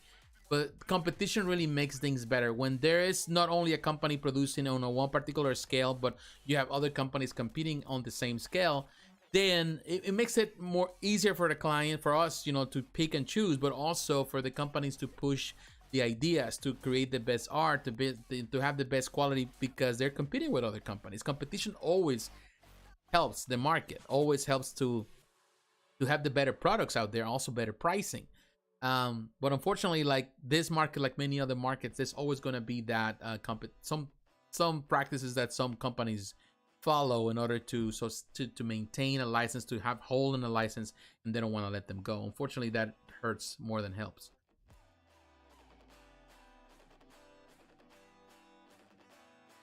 All right, let's move on. And for that, I want to move on. I want to move on to another company that to me is important. And but I'm gonna go to Spec Fiction. We haven't come to Spec Fiction much today. Not because I don't want to come to Spec Fiction, it's just because a lot of stuff is in Sideshow. I'm telling you, that's another thing about Sideshow really holding the market. They do keep a lot of this stuff there. Here you go. We have this one. This is Bleach, Grimmjow, Jaegerjacquez. Quarter scale statue, $925. This is a very interesting. You're a fan of Bleach. I remember when Bleach came out, what, in the early 2000s. You know, I'm not necessarily as invested with Bleach because, of course, it's in the early 2000s. But I still think, you know, I did watch the anime and all of that. This is definitely a fantastic representation of the character. This is it's a foe, of course, of the main character. And it looks really, really good. And of course, he has this like feline form, which is part of him too. And they added to this whole base. This base looks terrific. It's a quarter scale. As a 1/6, I would love to be a 1/6. But Unique Art does amazing work for sure. It's been doing amazing work. With a lot of the stuff they do with the anime, also the Pokemon statues, all the stuff they do is amazing. But I really like the detail that they put on this one. Really cool. That base is amazing. The portrait is really good. I love the paint job on this figure. Of course, that little inner hole that he has. If you're familiar with the character, you'll know. Of all the pretty much the empty hole of all the souls that he took, you know, the emptiness inside. It's something like that. It's just it can get weird. Bleach can get weird. But of course, he has the marking here in his chest because Ichigo was the one that cut him, and he could heal it, but he decided to keep it as a reminder of his first battle with Ichigo. It's kind of like the same thing that happened with Street Fighter between Ryu and Sagat, and Sagat has the marking. It's kind of like the same concept, but it looks good. I think this is a fantastic piece, and give you an idea of what Unique Art is doing, because I talked about Unique Art I think last week. They're doing a lot of stuff. I love this stuff they do. Like for example, this one, the King of Fighters 2002 Unlimited. This is Mei Shiranui. That is a huge, that's a gorgeous piece. Of course, this is a very sexy representation of Mei, but beautiful, beautiful statue too, and super, super sexy. Definitely, as you can see, definitely is good. So this is what, you know, this company is doing great stuff, as you can see. This is $932. It's gonna ship sometime third quarter of this year, so it's almost there. I know that Bulbasaur Premium. This is already, I saw on their Facebook page that it's already coming out of the production lines and the factory is ready to ship. And it looks, I saw some of the pictures that they have on their Facebook page. It looks really, really, really good. Hey, Late Night Trip, how you doing? Welcome. Thank you for stopping by. So I'll tell you, this company has a lot of potential. Unique Art does amazing art stuff. Of course, the Pokemon stuff, the One Piece stuff, all the stuff that they've been producing with anime, the Hunter x Hunter, look amazing. And definitely, I'm a big fan of the stuff they do, and of course, with you know, fighters. So, and Street Fighter 2, like you have the Chun-Li versus Balrog Vega. This is a 1/6 scale. This is another one. So I'm telling you, this company's interesting. I love, this is the thing, I love these Asian companies. You know, this is the difference. And I know there's the West companies, like we talk about Espada, and there's companies like Sume Art, which to me is phenomenal. I love Sume Art. Those companies do, Sume does amazing, but like Espada, and there are other companies that are trying to do more in America, kind of get into this market, into the anime, manga, the Japanese, the Asian market, with all these different licenses from Asia. But they still haven't have that, you know, they still not able to connect the same way some of these Asian companies do. The Asian companies know this license, this product so well, and the way they do the art, it blows my mind. It always blows my mind. That's what I love. This is the part where sometimes people talk about this industry. This is the thing. I'm getting a little geeky here right now. A lot of people get so fixated with looking only at you know, the main companies, Sideshow, Prime1, XM, so the basic licenses, you know, Marvel, Star Wars, stuff like that. But to be honest with you, it's such a vast array of licenses in the world that can be used for so much stuff, and it's just left on the imagination of the company and the creators for them to produce something amazing. And to me, companies like Unique Art are just that, are the ones that they're injecting so much excitement to this hobby that really makes you change. Because to be honest with you, although, you know, as many of you know, I've been, you know, over the years, I collected a lot of Marvel, DC stuff, Star Wars stuff, and other things. But to be honest with you, sometimes you get tired of collecting these licenses. You know, gotta be honest with you. Although I love these licenses today, and I'm always gonna love Marvel, DC stuff, and all this stuff, there are times that I feel like, you know what, I would love to try something new. And this company still they are injecting something very exciting and very different and unique into the market. That to me, that's still has a place, and it is very powerful. So I love to watch their stuff. That's why I always recommend everyone to look at the companies, not only sticking around with just the main companies. All right, so enough of that spiel, that speech right there, because now let's go back to Sideshow Collectibles, and let me go back to some of the comments here to all of you, everyone. Hey, Edwin, Sideshow Have It, everyone. Thank you for the ones that are still sticking around with me. Late night trip, thank you for coming in. Everyone else and everyone that is watching, because we have in the chat we have people coming in. Thank you very much for taking time and the opportunity to be here. All right, let's get into what else we need to do here. And I want to come to Sideshow Collectibles. And yeah, well, let's go. Now we're getting into the quarter scale stuff. We're moving on from the small stuff. Let's get into the big meat and potatoes of this channel in some way. Let's talk about Psylocke. We did saw some last week for some of the hints. I gotta be honest. First and foremost, there's no special. There's no exclusive here, so it is what it is. $625, I think, is an excellent price for a quarter scale. Of course, some people are gonna disagree, but I think, based on the stuff that they have, I think it's fair. No edition size yet. And the people involved here, let's look at the artists. I love that. I love when they do. It's Will Harbottle. He's the sculptor. There's no denying Will Harbottle is one of the best sculptors in the industry. Ian McDonald's the designer. Of course, he's been designing a lot of this stuff. He's one of the main designers there now. Katsupin is a painter, phenomenal paint as well. The Sideshow design and development team is involved in the whole process. I always mention that. It's made out of polished stone. Quite a scale piece, of course. And I don't think there's mixed media elements here. Everything is sculpted. I love the base, man. I love what they... And I know sometimes people hate this type of bases because it's kind of like it gives you like a... through the angle, it's definitely lying to you because of the scale sizes. So you have to display in a different way because you see these big pagodas or buildings in the background. To me, that's cool. It is cool. Some people don't like those kind of angular scales and things like that. But to me, they're amazing. And I love, you can see the shurikens, the little stars into that monument of that thing.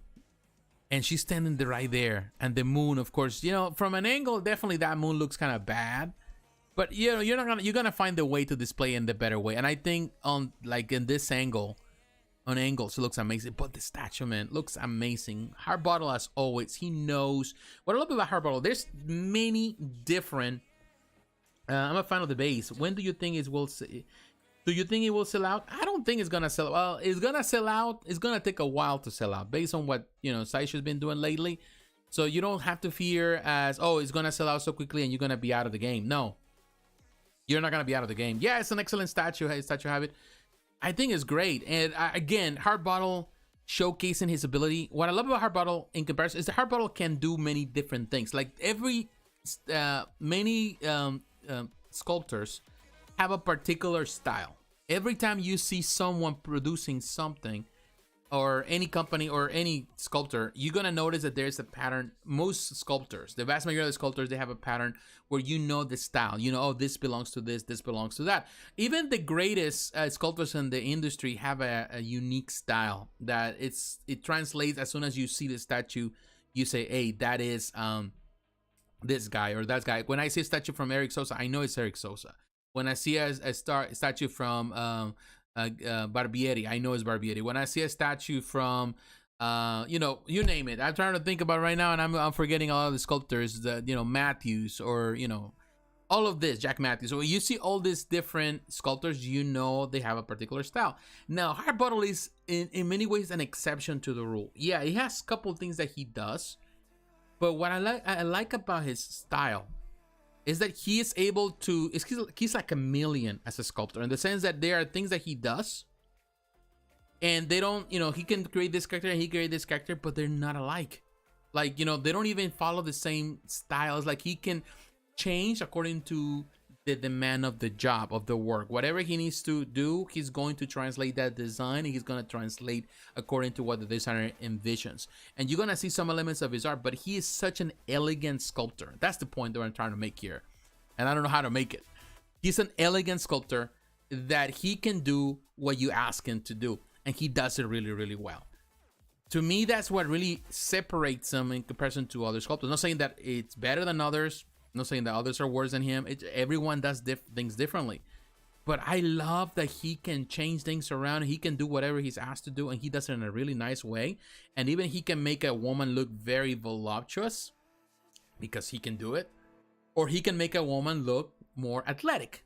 Like, for example, here, this lady is more athletic. So to me, that's what makes Hardbottle such a phenomenal artist. And I definitely love, you're not gonna display it from the back, so the moon is not gonna really be an effect, or it's gonna get in the way. Maybe on this angle, but to be honest, who's going to display it like that? You wanna see, this angle is better. So I love this one. To me, like, some people, it was funny. People say, well, like, she looks too Asian. Well, because she's Asian. You need to read the comics. This is the funny thing. A lot of people collect statues. They don't have no idea what they're collecting. They don't know anything about the characters. If you have no idea the characters, matter what, stay away from it. You know, that's just the way I see it. I love the paint job. Sapine, again, fantastic job. Look at even the shade. The eyes are purple. The shading, of course, and the eyelash, you know, the eyelashes and stuff like that. The eyeshadow, it's purple. The hair is purple. Even her skin, look at that. Of course, this is we're talking about here of the prototype. Even the skin looks so natural. Very close to an Asian person, you know, like of her, that has a more of a tan.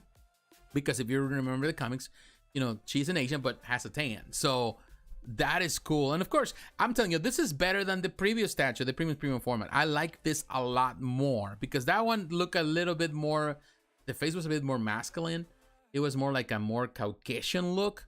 But I think when we go back to the Asian look, to me, that's even better. Love this design. Love the detail. This is a phenomenal piece. I think it's amazing. I think Hardbottle, again, did an amazing job on it. And let me show you something, because what I want to emphasize the thing about Hardbottle and what he does. Look at the stuff that Hardbottle has done here. All the statues that he has been participating on. Look at that. He can do whatever he's asked to do. You know, like, there's a lot of things that are different. A woman can be voluptuous. He can really do it a lot of different things. Hardbottle, to me, it's an excellent sculptor. He's just excellent. You know, he's just good. You know, he killed it. You know, he killed it on this one. And if some people don't see it, sorry for them. You know, some people cannot appreciate art. I'm sorry, not everybody can appreciate it, but that's how it is. It looks amazing for sure. All right, guys, now let's move on. And let's see. And I want to come, in this case, we don't have the information, of course. I want to go to look at PCS collectibles. We're moving from the quarter scale now. Let's get into the 1/3 scale. And I'm going to look at PCS. We're going to look at PCS. Oh, wow. We're coming to the group. Well, actually, no. Let's go to PCS. Just the page, because that's where we're going to see it. If not, we come here too. I love PCS. Well, they have this one here. Well, this is the first picture they show, but I don't think they have it. So we're gonna go to the group.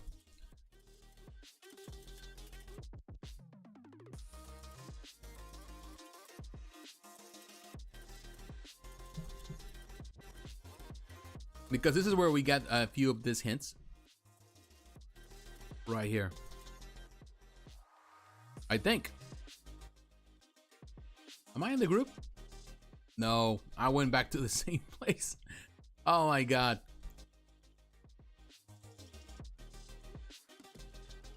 Okay. PCS Collectors Group. Get it right, JP. Get it right. Get it right, bro. Oh, here you go. Of course, this is what it was showcased. Love the detail. This is the first hint that we got. And of course, for those who were saying, well, who is this or what is based on? And this is actually, and I have to do some of the research here, and I'm gonna show you the page. This is based on the art of Lucio Perillo, who is an Italian artist, and he works for Dynamite. He does a lot of covers for Dynamite Entertainment, and he's been doing the Warlords of Mars. And this is based actually on the Warlords of Mars number 14. So let me give you an idea, so we can have a comparison here. Warlords of Mars number 14.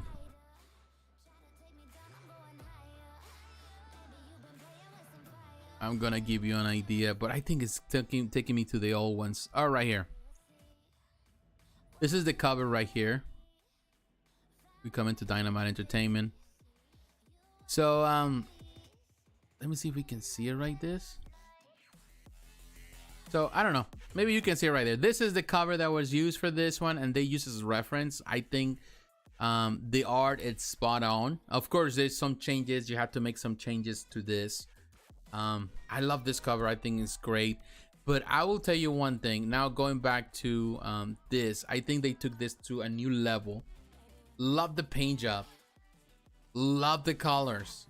Look like the dark skin, the tan of her. It's amazing. So this is the picture that they're gonna use for reference, and that is super, super, super, super cool. Of course, I even have to cover the image here from the page here from the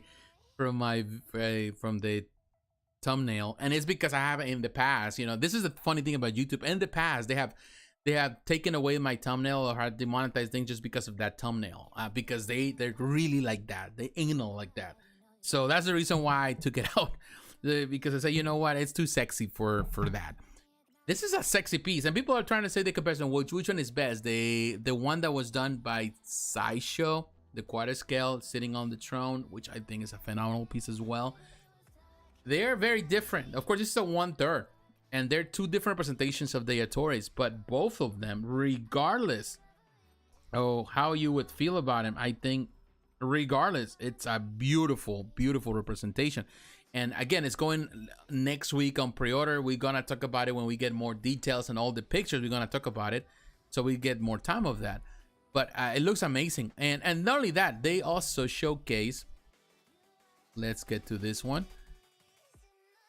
Okay, right there. They had these two pictures also they showcase there, and I'm telling you, looks good. Of course, some people were saying that the phallic look of that thing, that tusk, you know, pretty much bone from that creature of Mars. And of course, I love that they use that green man or green Martian skull right there, and they had some bones, and of course she's chained to that. I will tell you, I love the Thoris. I read the comics. You know, I have read over the years the classic stuff, the classic cartoons, of course, the novels. I read the novels, Warlords of Mars. You know, I really love that stuff. And you know, I have read the comics. The most recent comes from Dynamite, and I've read many of them. So to me, it's so cool to see that this, you know, characters are getting, and definitely PCS is getting into the 1/3 realm. I wish I also did that with the 1/6 realm. I would love for them to do 1/6 stuff too, because so far the only ones that have been doing the 1/6 for Dynamite stuff has been Dynamite Entertainment. They also do own statues. Claver Moore used to do it, but Claver Moore, of course, is no longer doing stuff because he went to work for now working for Diamond Select Toys. But so it hasn't been like an array, but Dynamite Entertainment still sells some of their little statues. Sometimes Sideshow does. But I would love to see more 1/6 stuff here. This is a very sexy looking piece, and this is the type of piece that definitely can put you in trouble with your spouse, with your girlfriend, with your loved one, because definitely they're gonna say, well, this is too sexy, and they're not gonna like it. And definitely, for obvious reasons, this is a voluptuous woman for sure. And the references they use here, man, I'm telling you, they're killer. It is a killer piece. And of course, you know, this bone and being attached, of course, it has a very sexual meaning in many ways, which is understandable for the characters, but this is part of this collection that they've been producing. And to be honest, PCS is getting into a new realm, a new area opportunities here. And definitely this is something that is worth checking out. It's not for everyone, definitely not for me. If I bring it home, I'll be in trouble. I'll be on the street the same day. So I ain't gonna do it, you know. I ain't gonna put my wife through that, and I'm gonna put myself through that. But definitely I can still recognize the beauty of this piece and how gorgeous, how beautiful it is. What they have done with this is really wows everyone. They did an amazing job for sure with this piece. For sure, it looks really, really cool. And looking forward for next week to look at, you know, more pictures to really go in detail with the whole thing and to see what else is coming with it. So that is good. Now let's go back to Sideshow Collectibles. Let's go back to Sideshow. I told you, like, we will be doing a lot of Sideshow stuff today because I want to go back to look at Chronicle Collectibles.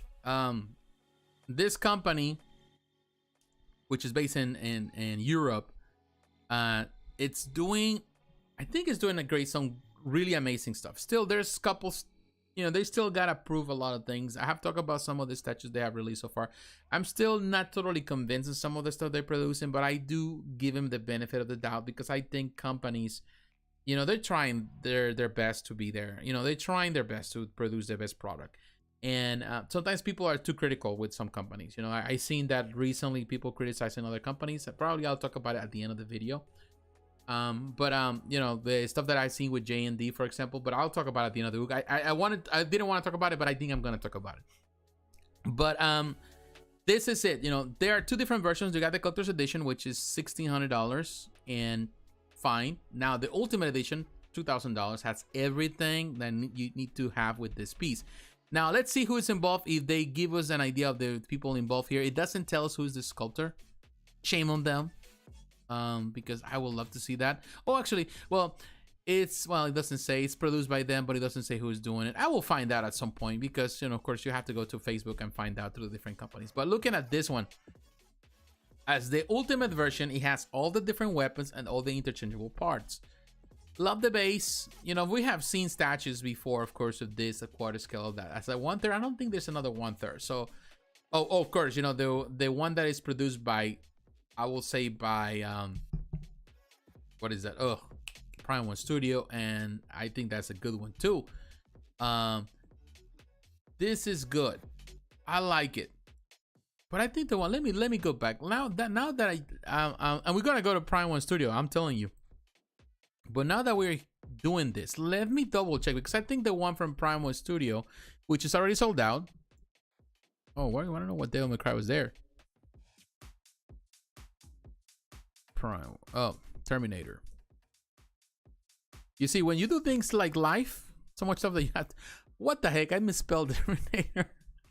Oh my god, dyslexia is kicking in. Terminator. Well, let's look at it. Right there, the T-800 Terminator. Of course, this is actually based on the first film, so it's not based on the second film. But this is the deluxe version, which to me is the ultimate thing. Is that a half scale or is it third scale? 1/3 scale. Let me look. Which I think is already sold out. But in any case, yeah, it's on the wait list now. Amazing. It's a half scale. So it's a half scale, which is good. And then, of course, you got the quarter scale by Sideshow. So this is a 1/3. I think it looks good. I love the detail. Of course, he has the weapon right there. Is it looks good. Now I can see what's on 1 minute. Okay, so he has the weapon interchangeable. I don't think it's the glasses are interchangeable or the telescope. We're gonna look at the notes just to double check. Have the shotgun right there, and of course the bandolier. Really cool. And that, definitely the machine gun. Definitely, there's some pluses. Fully sculpted, if I'm not mistaken, because unless the jacket is made out of real leather material or pleather material, it looks really realistic though. So I gotta double check if it's made out of that material or it's fully sculpted, because when you look at it, man, it looks really neat. Now it is I can see the portrait. It's not as realistic as a Prime1 or statue or something made by Blizzway, of course. It's sculpted. It looks good. It's not perfect. You know, if it was made out of silicone, of course, it will be even better. But that gives us an idea. It's pricey, though. Pricey for that price. And they need to come out. You can see it's a fully sculpted statue with lifelike skin details. Okay, so it's fully sculpted. Colt Series 7 Detonics, a pair of sunglasses. So of the sunglasses, not the head. Swappable right arm holding shotgun.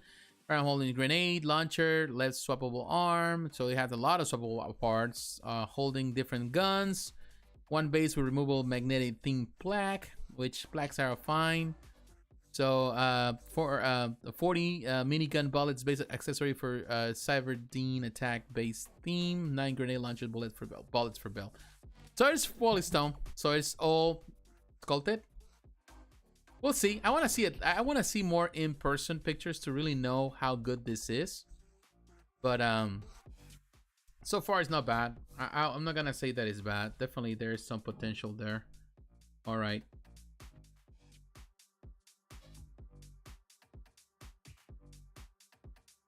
So, it's not a bad statue for sure. So, there's potential there. If you go on for the collector edition, which is just the basic, it has some of the stuff, but it doesn't have the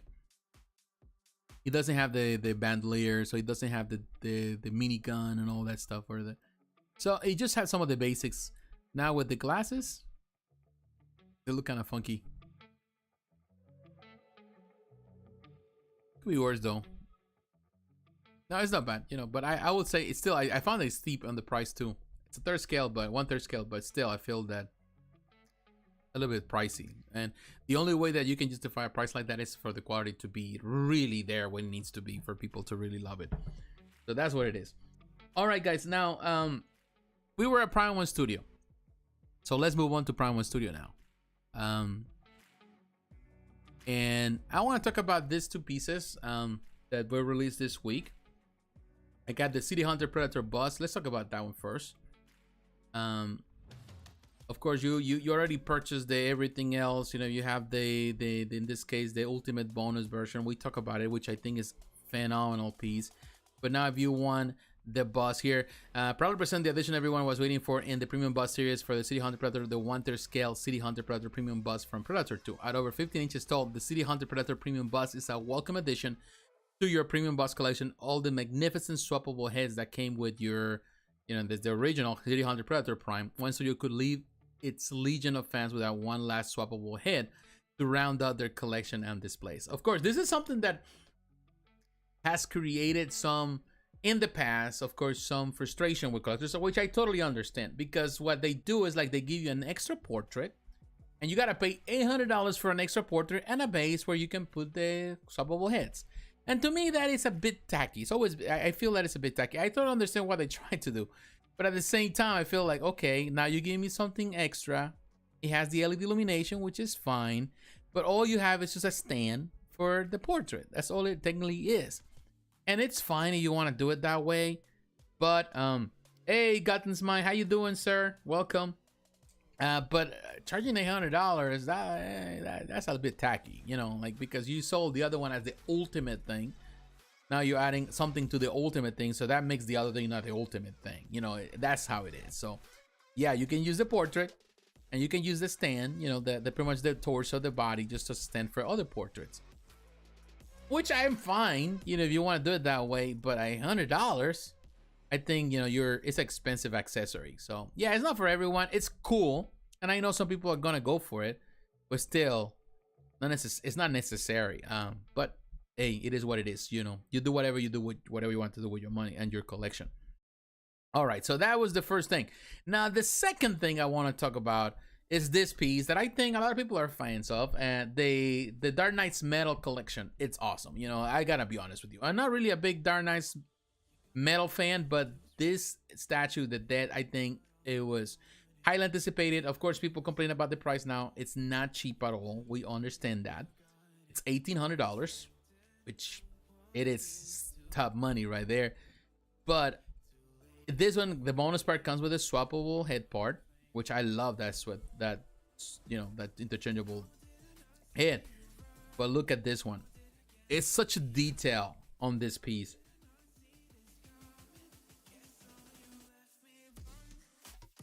Yeah, Prime1 is squeezing the fans. Yeah, it's squeezing the fans. And the problem is that people are buying. That's the problem. The people are giving them their money. But at this point, when I'm looking at that type of money, I'm like, you know, how much can I do with that much money? How much stuff can I get? I don't know. It's just me. But I gotta be honest, man, this is a killer piece. You know, it's awesome. The art is amazing. But it's big too, and this is the problem that I have with 1/3 scale statues, and I totally understand, because people sometimes come here in the channel says that 1/3 is the best statue ever or the best scale ever. That is just a matter of perception. You know, it is the biggest in the way that they're doing things, and I know not everyone is a fan of this huge bases. Everyone is different. These are big. You know, they're making big things, and is that sustainable as a collector? I don't think so. As a collector, I don't think I can sustain to have that many pieces, and that makes you very picky and choosy. But if you're picky and choosy, you only can have a certain limit of numbers, and maybe you want to change pieces from time to time, but for the most part, you're not gonna be collecting long term. You know, so that's the thing. You know, it's not sustainable. You know, like the reason why, like, let's say companies like Bowen this were so successful back in the day is because, you know, the pieces were never too big, and they allow for collectors to add more and more and more and more and more, and the years pass and you keep adding. And it's a never-ending story. You keep adding characters. Here is like you have to be really selective because you are paying top dollar anyway. So might as well just have to choose very carefully, what you're gonna add to your collection. However, besides all those ideas, of all those nitpicks and complaints that I may have, I wanna say this is a amazing looking piece. It looks really, really good, and they have like 91 pictures here to showcase this. It's awesome. It's an awesome piece for sure. I don't think nobody can really top it. How can you top something like this? Look at that. And I love the portraits. I love this one, actually. This is definitely one of my favorite portraits. It looks so good. The paint job is so good. The pictures are awesome. The detail, the different portraits. Look at that, Robin. Oh, wow. That is really, really cool. Man, they had so many pictures here. I can go on and on. And actually, I'm going on and on and on, but look at this, and love these little bases where you can put this. Love this picture, man, with that portrait. That is an amazing looking portrait. Look at that, the detail there. Man, that is awesome. Look at that. Man, that is a cool looking statue. Man, that is an amazing look. Man, I'm going to the pictures and it's just like, what? I'm speechless. Like, to be honest with you, when I come to look at these things, when I think about, yeah, I was reading back. Yeah, you got in mind. Thank you. I'm glad that you're here too. I'm glad that everyone is here watching this. But I'm telling you, like, when I look at these pieces, when I look at this, it makes me think about, man, how far we have come. This industry has come. Comparison to what, 20 years ago, when like statues were so tiny and you were so happy with them, the tiny little statue that likeness was not on and spot on, and the paint job was not like all that, but you still love those little things and you treasure them. And now looking at companies like Prime1 Studio, like doing all this, that is so amazing. They bring the pages to life, the art to life in a way that is unimaginable, that I never thought it would be possible. It's amazing, like, and definitely you're paying a premium, but the reason why is because these pieces are amazing. Bottom line, they are amazing. So yeah, this is an awesome piece, and definitely is gonna fit so well with this collection that already is amazing. It's a killer collection for sure, and there's so much stuff that it looks amazing that they've been producing. So awesome for them. Now I want to go to Queen Studios, and let's see if we can go to their website. I don't know if we're gonna be able to see it there. And I'm gonna look at the new. We're not gonna be able to see it here. Oh, because it's not available yet. It's coming out tomorrow. So let's go to Facebook.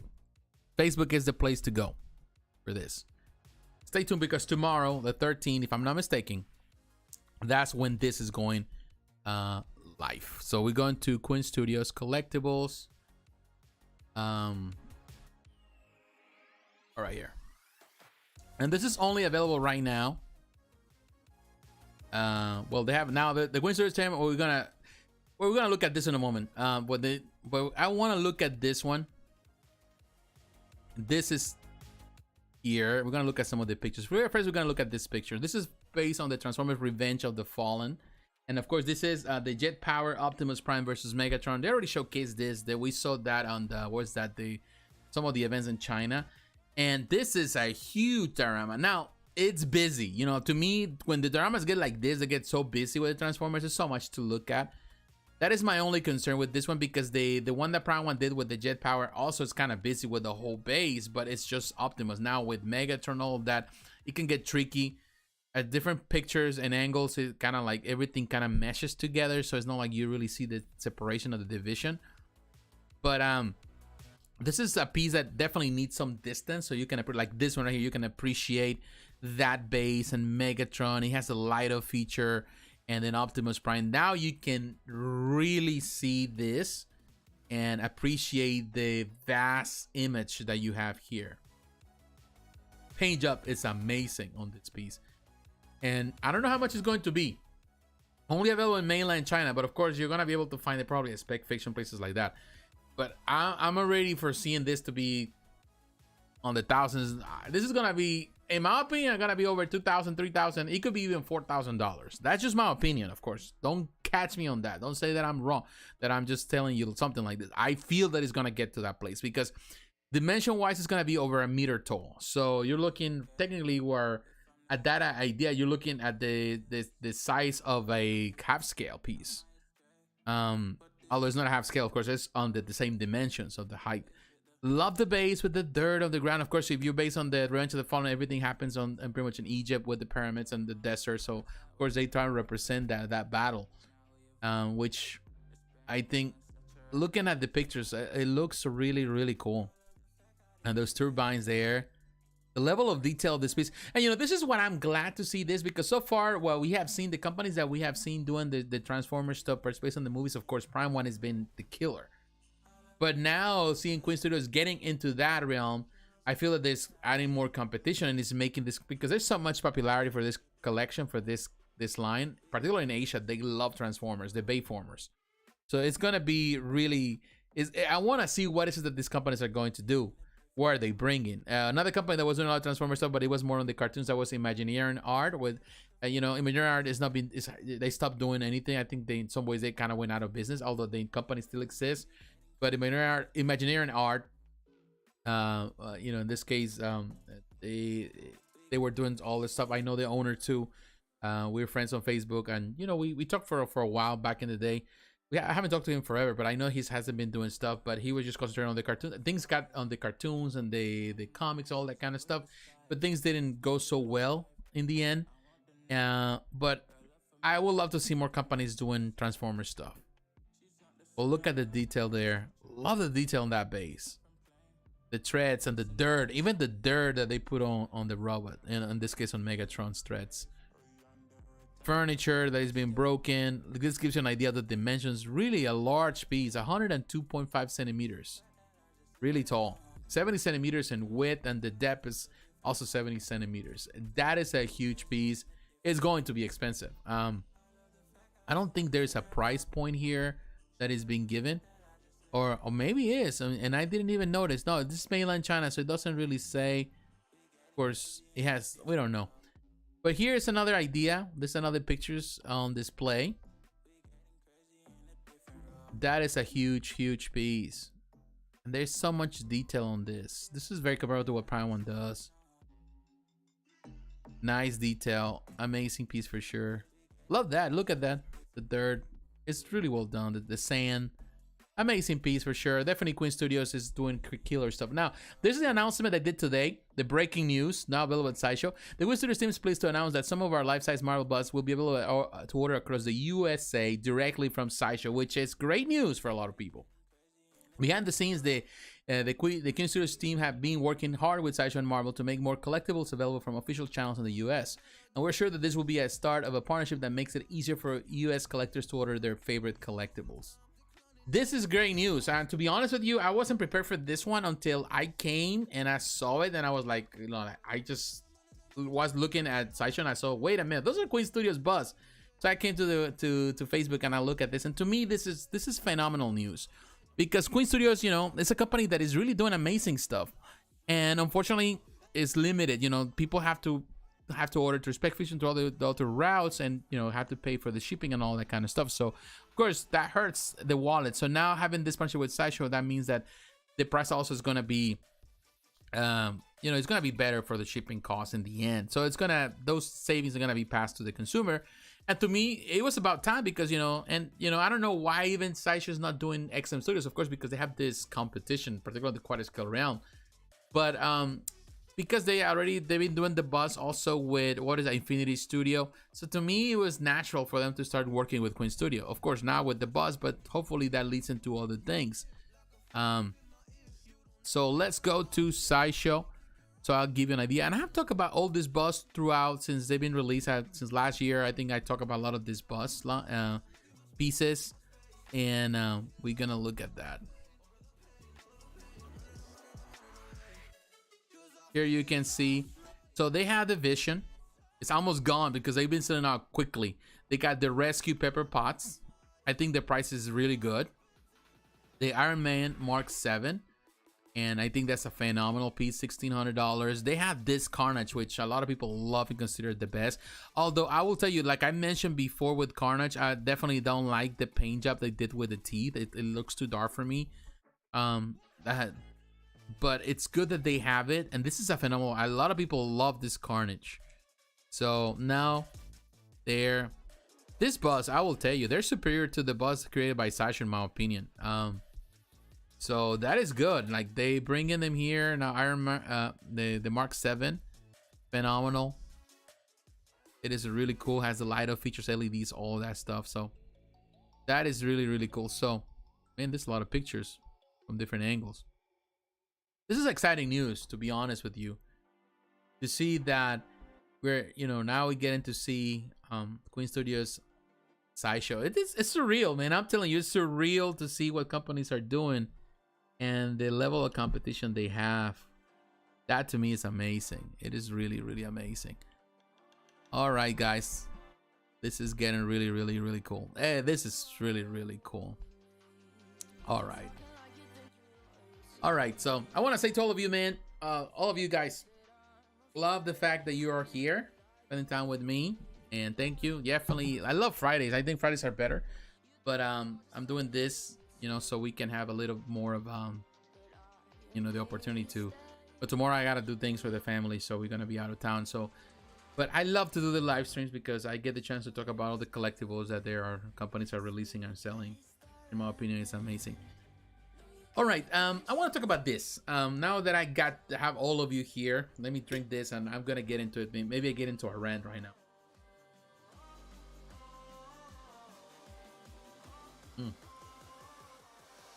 Oh, I can see through because of the green. Huh. I have an issue, and I want to talk about it because I've seen a lot of stuff that has been happening lately with J&D Studios. I think J&D Studios is a great company, and I'm a member of many groups. Many of you know. I try to stay away from Facebook as much as I can. I don't have the time to argue with people, because unfortunately groups are always a place for arguing. That's all it is. You know, people argue about everything, and there are a lot of people that they waste their lives on Facebook groups, and instead of being productive and doing other things, you know, they're just on Facebook arguing with everybody about collectibles. My time is precious, you know. I have the what I try to do with this channel is to present my point of view. People can take it or they can leave it. I'm not here to please anyone. I'm not here to do it. I'm not here to make, you know, I make friends, but I'm not here to really make friends, in the sense that that's not my goal. You know, my goal has always been to be myself, express myself, and in the process, I think when you're honest with yourself and you're kind to people, you're trying to be as kind as possible and help people, then you make friends. But I'm not here just to, you know, that's not my goal. You know, ultimately, you know, at the end of the day, you know, this is a divide that we have. Social media allows me to be in your place. And I gotta be honest, and before I get into even deeper into this hole, I want to say this. I enjoy the friendships I have. I was looking at this stuff and looking at my numbers the other day, and I was looking at the numbers of this channel, and we have a lot of viewers coming from Europe, a lot of people from Europe around the world. So the channel allows me to go places that I've never been before, countries that I've never been before. And I would say all of you, whether I have a lot of viewers from Sweden, from Switzerland, from the UK, from France, from, you know, all over the world, from Australia. You know, it's always been amazing to me how we can reach out to, you know, through this medium to other people. So I use this time, I try to use it as wise, you know, to be wise with it, and also appreciative of your time, because I do believe that the reason why I'm doing this is thanks to you. You know, you have helped me, you have allowed me to express myself and to develop this into what it is, and grow with it. And sometimes I do make a lot of mistakes, but you know, it just allows me to speak my voice and to share how I feel about certain things, and I'm always going to be appreciative of that.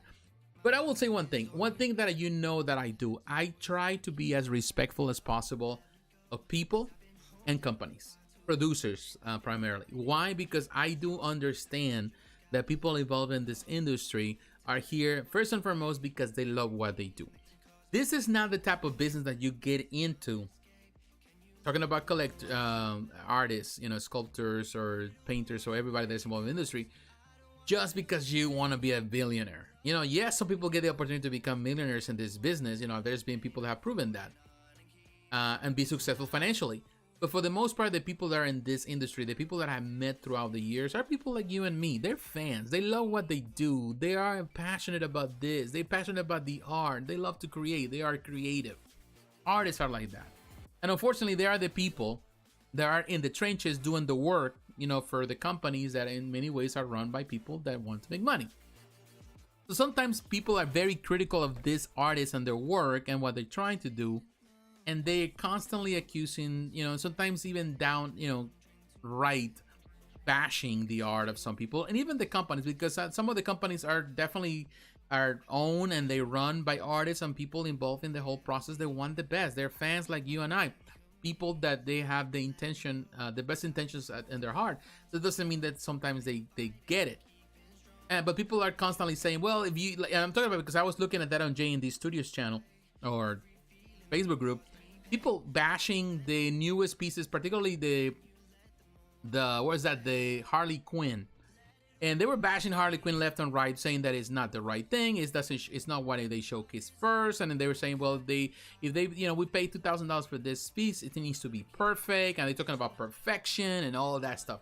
And to be honest with you, I'm gonna tell you one thing: I hate when people say that.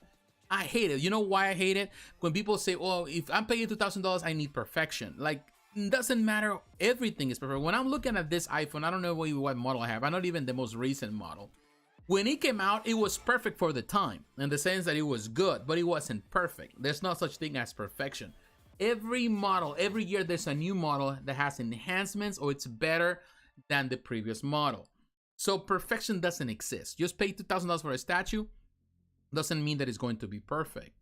It means that it's gonna be probably the best at that time, but something's gonna be superior. So when people thinking, oh, it has to be perfect, I'm sorry, but that is not necessarily accurate, because perfection is never achieved. It's something in art.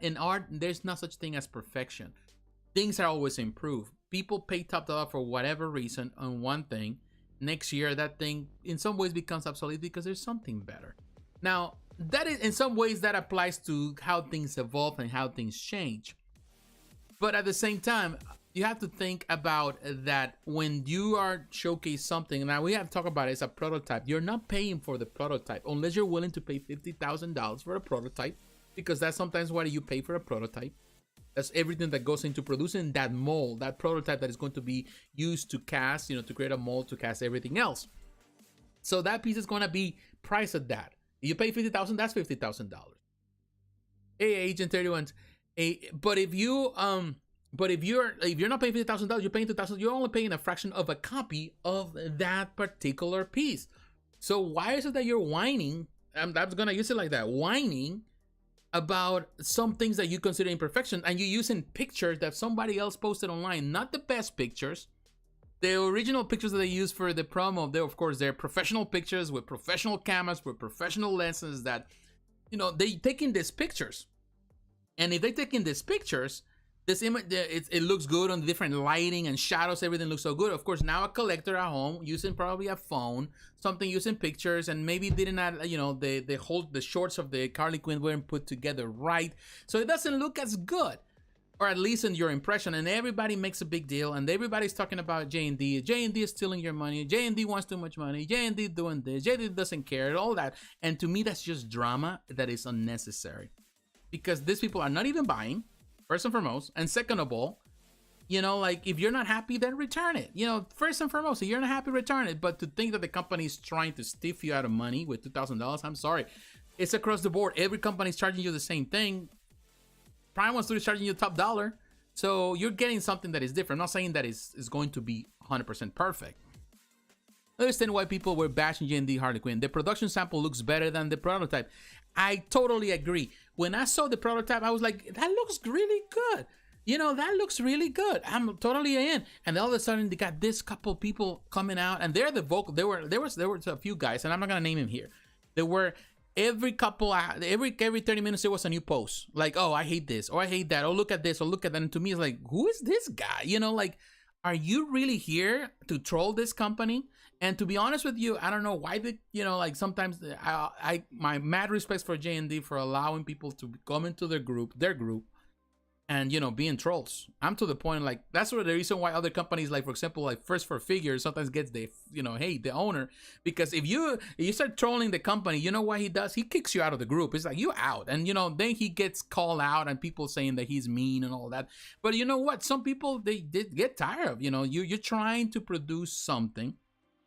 At the end of the day, you know, it's gonna be always some things that don't work out so good, and you might not be happy about something, but you deal with customer service, quality control, you deal with them. But, you know, like making drama about something to the point that I gotta give him credit, it got so bad that the following day, J&D Studios came and they have a show and tell video. To me, that really speaks volumes. And so people are saying, you know, if even after the fact that they did a show and tell and they answered questions and they presented the piece in certain lightings in person, he was there, all of that, he was talking about everything that they're doing, still people win and still bash the company saying that, oh, he was patronizing. And to me, it's like, patronizing? How?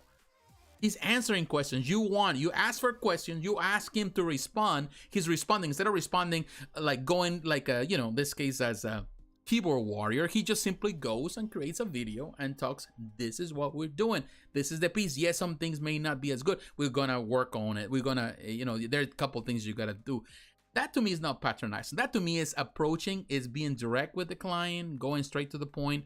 And I'm telling you, I'm not here defending J&D in the sense because J&D is paying me money or they sending me a free statue to review. I would love to review something for them, but that's not my intention. I'm just feeling it as a person that has been in the industry for a while and as a collector and looking at the companies, I'm nothing to blame in. And I will tell you one thing, I'm not necessarily a fan of, in this case, of the material per se, like in the sense, you know, like silicone. I'm not really necessarily into that boat yet. I love, you know, like what they're doing with the things, and definitely looking for what J&D is gonna get into the figures also.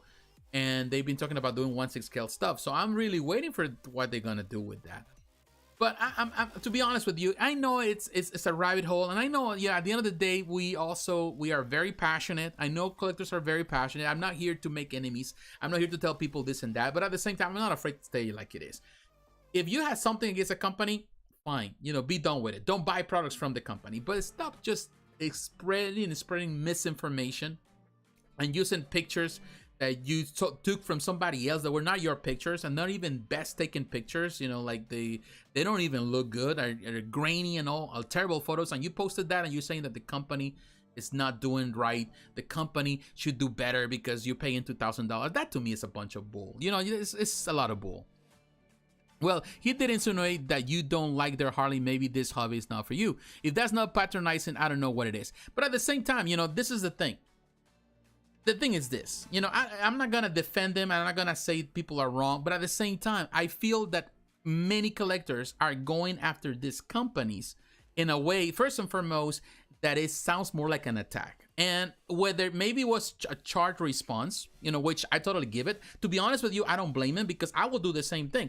If you come at me and you're telling me that I am there to, I have ulterior motives of what I'm doing and I'm doing something wrong, then I will take it as a personal insult. I will take it as a personal insult, and I'm not gonna just go with it. You know, I feel that in some ways that was his approach and his response. Maybe perhaps he took it a little the extra, but at the same time, I feel that, you know, these people put their heart, their time, their money, their investment, everything into doing this.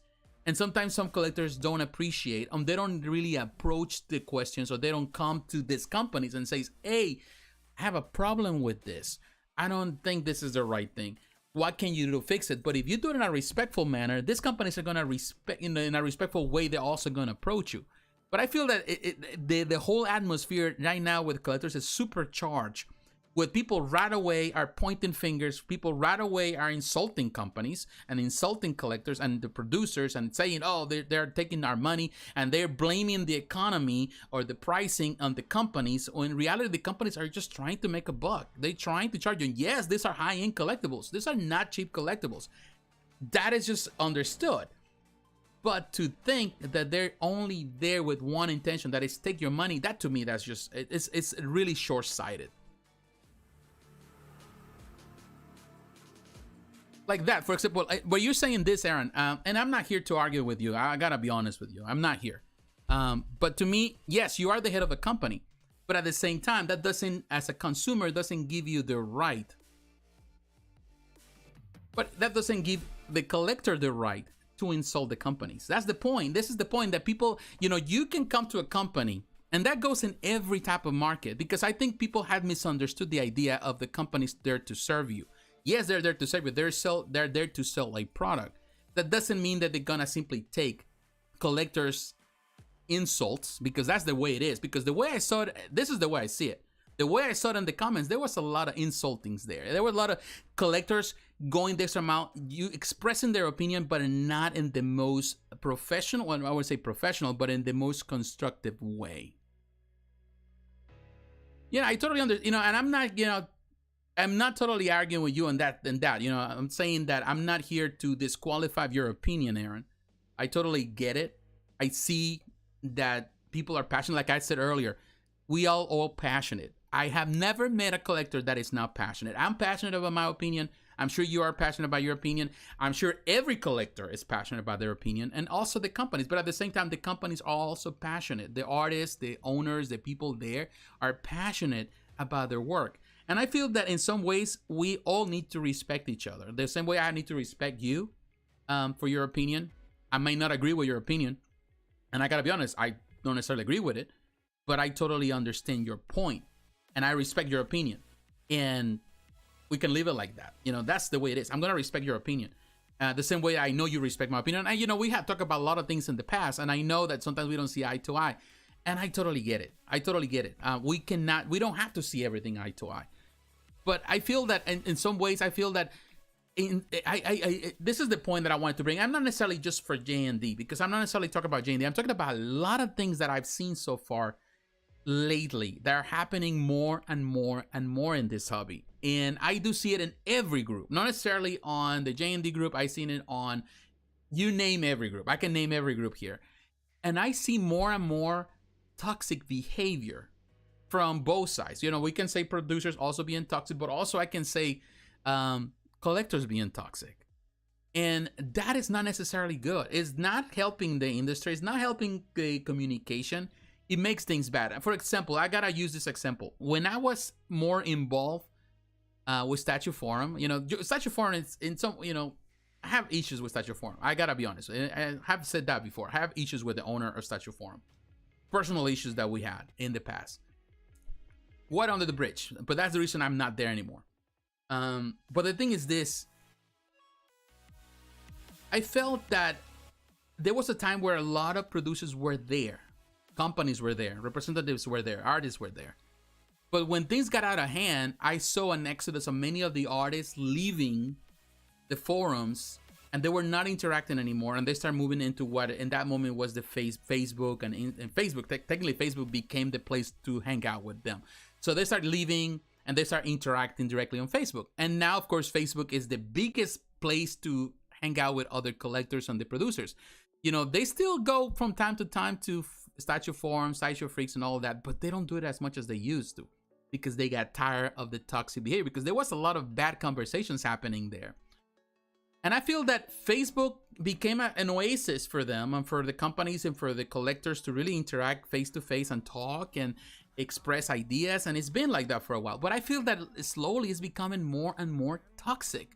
Like it become a place where it's more about grievances rather than new ideas, rather than approaching to the other side of the aisle in a respectful manner. And that is really toxic. And I see now artists not participating as much on Facebook groups anymore. They just simply move on. And I see now more of them going into Instagram. So to me, it's like, okay, so now Instagram is going to be the next place where a lot of people are going to be toxic, because that's the place where they're hanging out more and more. Many artists don't interact anymore on Facebook. They are interacting now on Instagram.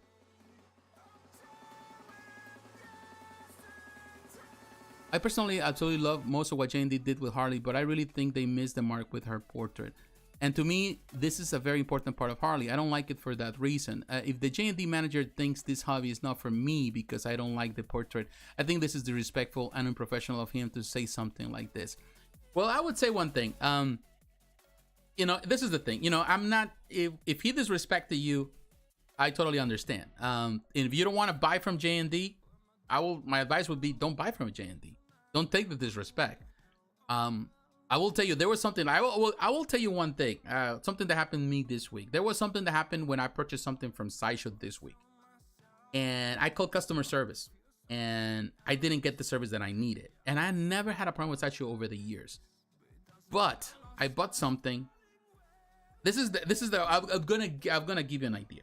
I kind of getting a little personal. I bought something here this week with Sideshow. I bought different things. I have different cards on file. I pay with a different card, but they charge another card.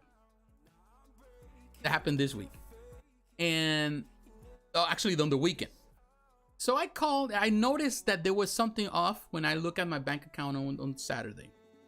So I called Sideshow on Monday because of course the customer service is closed. I called Sideshow on Monday and I says, hey, I pay for this, or I bought this, but you charged the wrong card. And I chose that card when I was at checkout, but you charged my other card that is on file, which is not the one I wanted to charge, because technically I didn't have any funds on that card, because this it's a particular card that I use, like a debit card that I use when I put money, and I use that card only when I buy stuff, so I put money on it. I wanted to use another card, which is technically, it was my credit card. Whatever. So and the thing is this, my mistake. Well, in some ways, technically not my mistake, because it was their mistake, because I know what I did. They billed me on the wrong card, although I chose my credit card, not my debit card. So I called them, hey, you know, you messed me up. You know, like, I need you to cancel this transaction because the stuff hasn't been shipped yet. It hasn't been shipped. It wasn't shipped. And I talked to someone in customer service and said, yeah, we're going to do it. We're going to stop it for you. I'm going to get back with you. And I will send you an email, whatever. You know, we'll take it care of. Don't worry about it. Whatever. Because I say, I still want the piece. I just want you that you bill the right card. So stop this one, transfer this one, or cancel that transaction and bill me to the right card. So they said, yeah, we'll take care of it. But it happened, the whole day happened, and I didn't receive anybody. I didn't receive no email. I received no call, nothing. So I called them again. And I talk, and when you're talking to the people, the same people that run the Facebook group, it's the same people, because I'm not gonna give you the names, but it was the same name of the same person, and not the same person, but it was somebody else, and they're all the ones always on the Facebook stuff. They're the ones that they're supposedly the ones kind of running the Facebook groups and whatever. So I talked to her, lady, and I says, hey, this happened. I haven't received an email. I've never received a response. What's going on? And they said, well, yeah, it's, you know, we're trying to stop it because it's supposed to be shipped out, but we don't know when shipped out, whatever. The thing is this, they never fix it. That night, I received an email from Sideshow. They never respond to me again. They never send me an email. That night I look at it, and there was already, that night they produced a label, a shipping label. But they never drop it at UPS because it was never picked up. So the whole day passed. They didn't respond. Technically, because they didn't want me to cancel. They didn't want to cancel. I don't know why they didn't want to cancel, which was so simple to do, because I work in customer service in the past. I'm working in customer service now. I know how to do those simple things. They just didn't want to do it. So I got billed on a rig and the card that I didn't want to get billed. So whatever, that happens. And they never shipped the stuff until the following day is when I get an email from the first guy saying, oh, sorry, we tried, but we couldn't. And I was like, how couldn't you do it? To me, that's poor customer service. And to be honest with you, I'm using this as an example. I was so ticked off that I'm never buying anything from Sideshow again. I've been buying stuff from Sideshow for years now. So I was like, I'm not gonna do it again. But then I said, you know what? You know, part of me feels like, I don't know, it gave a really bad taste in my mouth. Because I feel like, okay, you're a customer for years. You know, it was a simpler transaction to do. They messed me up the first time because they chose the wrong card. You know, they can say, well, it was your fault or whatever. But to me, it's like, I'm okay with, I can deal with the whole thing with the bank or whatever. But the thing is this, messed me up the first time. And then when I asked them, hey, can you fix it? They couldn't fix it. Oh, they say they couldn't fix it, but it took like 24 hours for them to respond to say we couldn't do it. And then still the item is still there, because I can look at the tracking number that they send me pretty much a few I would say 8 hours after the fact. I received the tracking information, and then I was okay, and still sitting there. The following day was still sitting there. So to me, that was like, I'm upset with that. You know, like, to me, that's poor customer service. And I'm like, you know what? I'm probably going to skip Sideshow for a little bit. So I totally understand where you're coming from, Aaron. I think in the end, it's about also respecting the customer. And if you feel disrespected or he disrespect you, I totally get it. I totally get your position. At the same time, I try to be fair in the sense that I feel that not necessarily, I'm talking about you, but I'm talking about other people are really taking this to the stream. Now, you are a buyer. If you already have that on pre-order, I totally understand. You as a buyer, you have the right to express your opinion and talk to them and, you know, say, hey, I bought this, I have it on pre-order, I need this. I need to have an assurance that you're going to do it right. I totally get it. Now, the people that have no game, no, pretty much no skin in the game, then definitely that's a totally different thing. Those are the ones causing all the trauma and all the delays. I'd be ticked off, but I wouldn't stop ordering from them because of this. Yeah, you know, this is the thing. You know, this is the part what I want to get to. That's not cool. I would be mad too. Yeah, that's the part. You know, this is the thing. This is the thing. I could be mad. I am mad. I was mad. But yeah, at the end of the day, what I gotta be. I'll tell you what is it that I ordered that the Twitter head the new twice that not new that I just ordered the Twitter head the Poison Ivy that they just supposedly they found all these new pieces or they got this artist proof. So I bought one because I really wanted to have. I like that piece and I said, well, it's there. I bought it and it's bought. But and as soon as I have it here, when I get a chance, I'll review it or whatever. I'll talk about it. But the thing is this, the way they did it, to me, that was very unprofessional because to me, from the get-go, and a person that has worked in customer service and for years too, and right now I'm working in customer service again, I know that, you know, the first thing that you do, a client says, I have this problem, you give him, as you know, in this case, an email, a case number, something, says, hey, this is your case number, we're working on you. They didn't provide a case number. They didn't do anything. It's like, to me, that really gave me the impression, I knew that there was something up. Maybe because, you know, they have, I don't know if it's because they have quotas. Every time something gets canceled, they get hint, because in some places when you work in sales, you work customer service, every time you get a cancellation, it's against your record, so you don't want to have cancellation. So it's not like I was canceling. This is the point. I was saying, I'm not canceling. I just want you that you rectify the billing to the right card. That's all I want. I don't, yeah, because I want the piece. I'm buying it, but I'm not buying it with this card. I'm buying it with this other card. It's all you got to do. It's all you got to do. Just cancel the transaction, but just build something else. Just all you got to do is pretty much void that payment and apply the payment to the other card that you already have on file, because you have those cards on file. To me, it's like, that's simple, a very simple transaction. They didn't do it right. They didn't want to do it. And the same people that work in the Facebook groups, and because I know the names, you know, as soon as they told me, oh, I know who you are. I know who you are because you are there. But I hear your voice when I see you sometimes interacting on YouTube or Facebook. But to me, it's like, okay, they didn't do it. Fine, I can deal with it. I'm still gonna deal with Sideshow because, to be honest with you, I still got some stuff on pre-order on Sideshow. I got a lot of things, and you know, particularly you got Twitter, you want Twitter heads, so you have to go through them. It just gave me a bad taste in my mouth the way they handle it. This is the first time that they have ever done such a thing to me, because in the past there were other situations in the past, you know, like things that came broken, things like that, and they were saying, no, you know, we'll send it to you. If you don't like it, then you can send it back so we can do the refund. And to me, it's like, what you want me is to have it, so I don't send it back, because you know I want to keep it.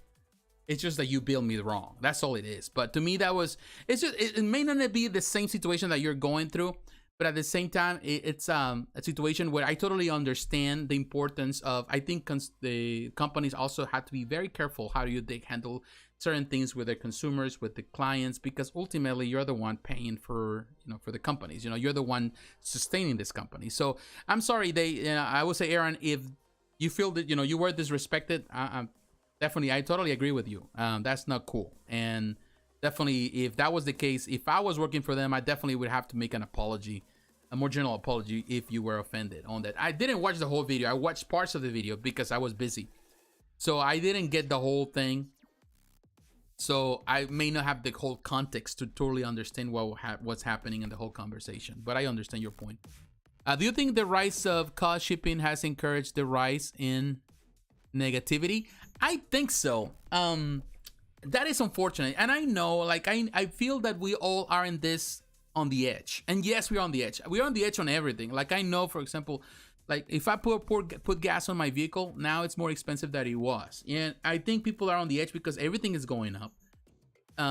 Everything in life, you know, taxes are going up, insurance is going up, your property, everything, you know, all of that goes up. And of course, what you're passionate about, which is your hobby, it's going up. And the problem is that it's extremely high right now, at the highest it's ever been. And I feel that people are on the edge, and they're releasing Sting for sure. And my recommendation in that situation, to be honest with you, is like, yes, go to the groups, but try to stay away from it. I'm to the point to right now that I'm just like, you know what? I'm just skipping groups. I'm to the point sometimes I want to post something and then like I have to think twice. Do I want to get involved into this? Because if I share this, like for example, I'm sharing this opinion with you right here because I know you listen.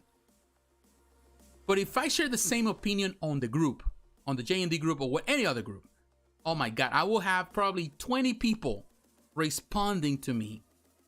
And they technically yelling at me for my opinion. And they're like, oh, you're wrong. You're full of this or full of that. You don't know this and that. And then I have to respond, you know, and I'm responding. And then it becomes a job where I have to be on this interaction with these people that I don't know, who I do not know. They don't know me and I don't know them. But they got into this argument because they don't agree with my opinion, because I don't agree with something. You know, maybe I'm the straw man here, but at the same time, you know, I feel that people need to be respected for their opinion. And the problem that's not happening right now is like everybody is arguing. Even some big YouTubers are being part of the problem. It like, to me, is like, no, it's not cool. So, all right, there was a moment where the OBS went down. So now we're back. But yeah, I'm to the point right now that I'm just like, you know what? I'm just... You know, like, you know, forget it. It's not worth it. It's not worth my time. It's not worth my peace of mind to have to deal with this or that. And I totally understand the frustration that some things can cause. And I'm like, you know what? If a company is not doing it for me, I'm moving on. I'm still going to order from Sideshow, but it's not the only game in town with certain things. You know, there's other ways to order some stuff. I can... Unfortunately, right now, with Twitterhead is the only one. But like with Kotobukiya, for example, that I still order. A lot of the stuff I can go to eBay. I can go to other stores and get their stuff. It's not, and actually it's cheaper to buy from other stores. I don't have to pay as much. XM stuff, I've been thinking about getting into the XM stuff. I can go Iron Studios. I can go to Spec Fiction. So it's not necessarily because I'm not collecting quarter scale premium format stuff anymore. It's not like I need to buy from. The only thing that will hold me to buy from Sideshow, of course, is Twitterhead right now. Also because, you know, the points, you know, I already, you know, you accumulate points because I buy a lot from them. So all those points kind of help out. But at the same time, you know, when you're paying high prices on shipping, sometimes it's not even worth it, just that saving. I might go to some other store and get a better deal. All right, let me read some of the comments. I personally definitely think there's a relation. People would let stuff slide more and more if things were cheaper. That Ivy is such a cool piece, so I'm sure once you have here, it will make you feel better. Yeah, I know. I like the piece, and to be honest, I was thinking, do I want it? But then at the same time, it's a really nice looking piece, and sculpted by Dan Ulrich, and I really wanted it from the beginning, but I didn't buy it. But it's hey, the opportunity came up, I was like, I'm on it. And I have a lot of stuff that is coming from that I bought stuff from Twitterhead, directly from Twitterhead, and it's coming. And that's some of the stuff that I pre-ordered through Sideshow, so that's coming too. So yeah, I will continue with Sideshow. Just it ticked me off, but it's understandable. And at the same time, I will say the same thing with you. Maybe that was not the way to do it from him, but at the same time, I don't think he owns the company. I think he's just a representative of the company, and people like that come and go. So I would say I don't know if you pre-ordered Harley. If you did, I hope everything goes well, and if it's not up to part of what you like, then might as I would say just return it.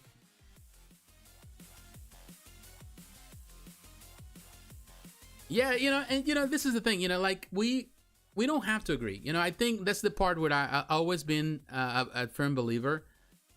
Just because we're friends doesn't mean that we have to agree on everything, and the problem what I feel like now is like people, they want to force other people to believe like them. And I cannot force you to believe like me, and I shouldn't try to. And if I try, I'm sorry. It's not my point. It's not my place.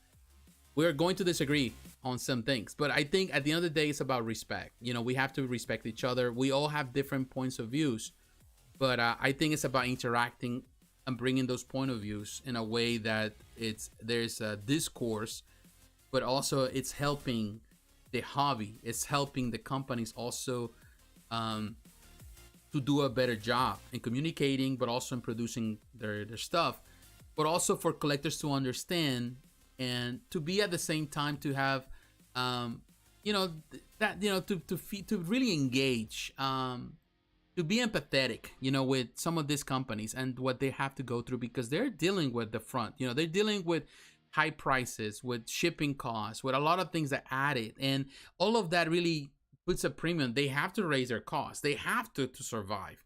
And then when they bring that to the table, then they have to deal with the backlash from the clients that are not happy with the prices. So it's in the two fronts. You're damn if you do and damn if you don't. So it's like you are in a situation where some of these companies are like, you know what, forget it. And that's when they stop talking. That's when a lot of these companies hire somebody else to do the talking.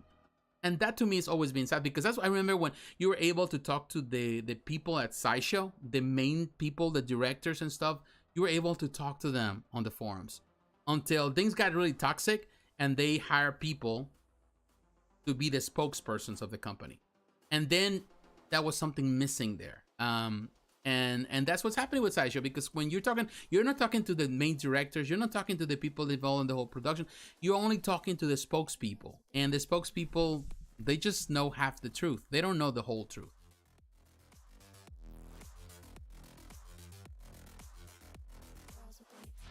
You know, if you already have the Prime1, you know, at the end of the day, and this is another thing that we need to consider.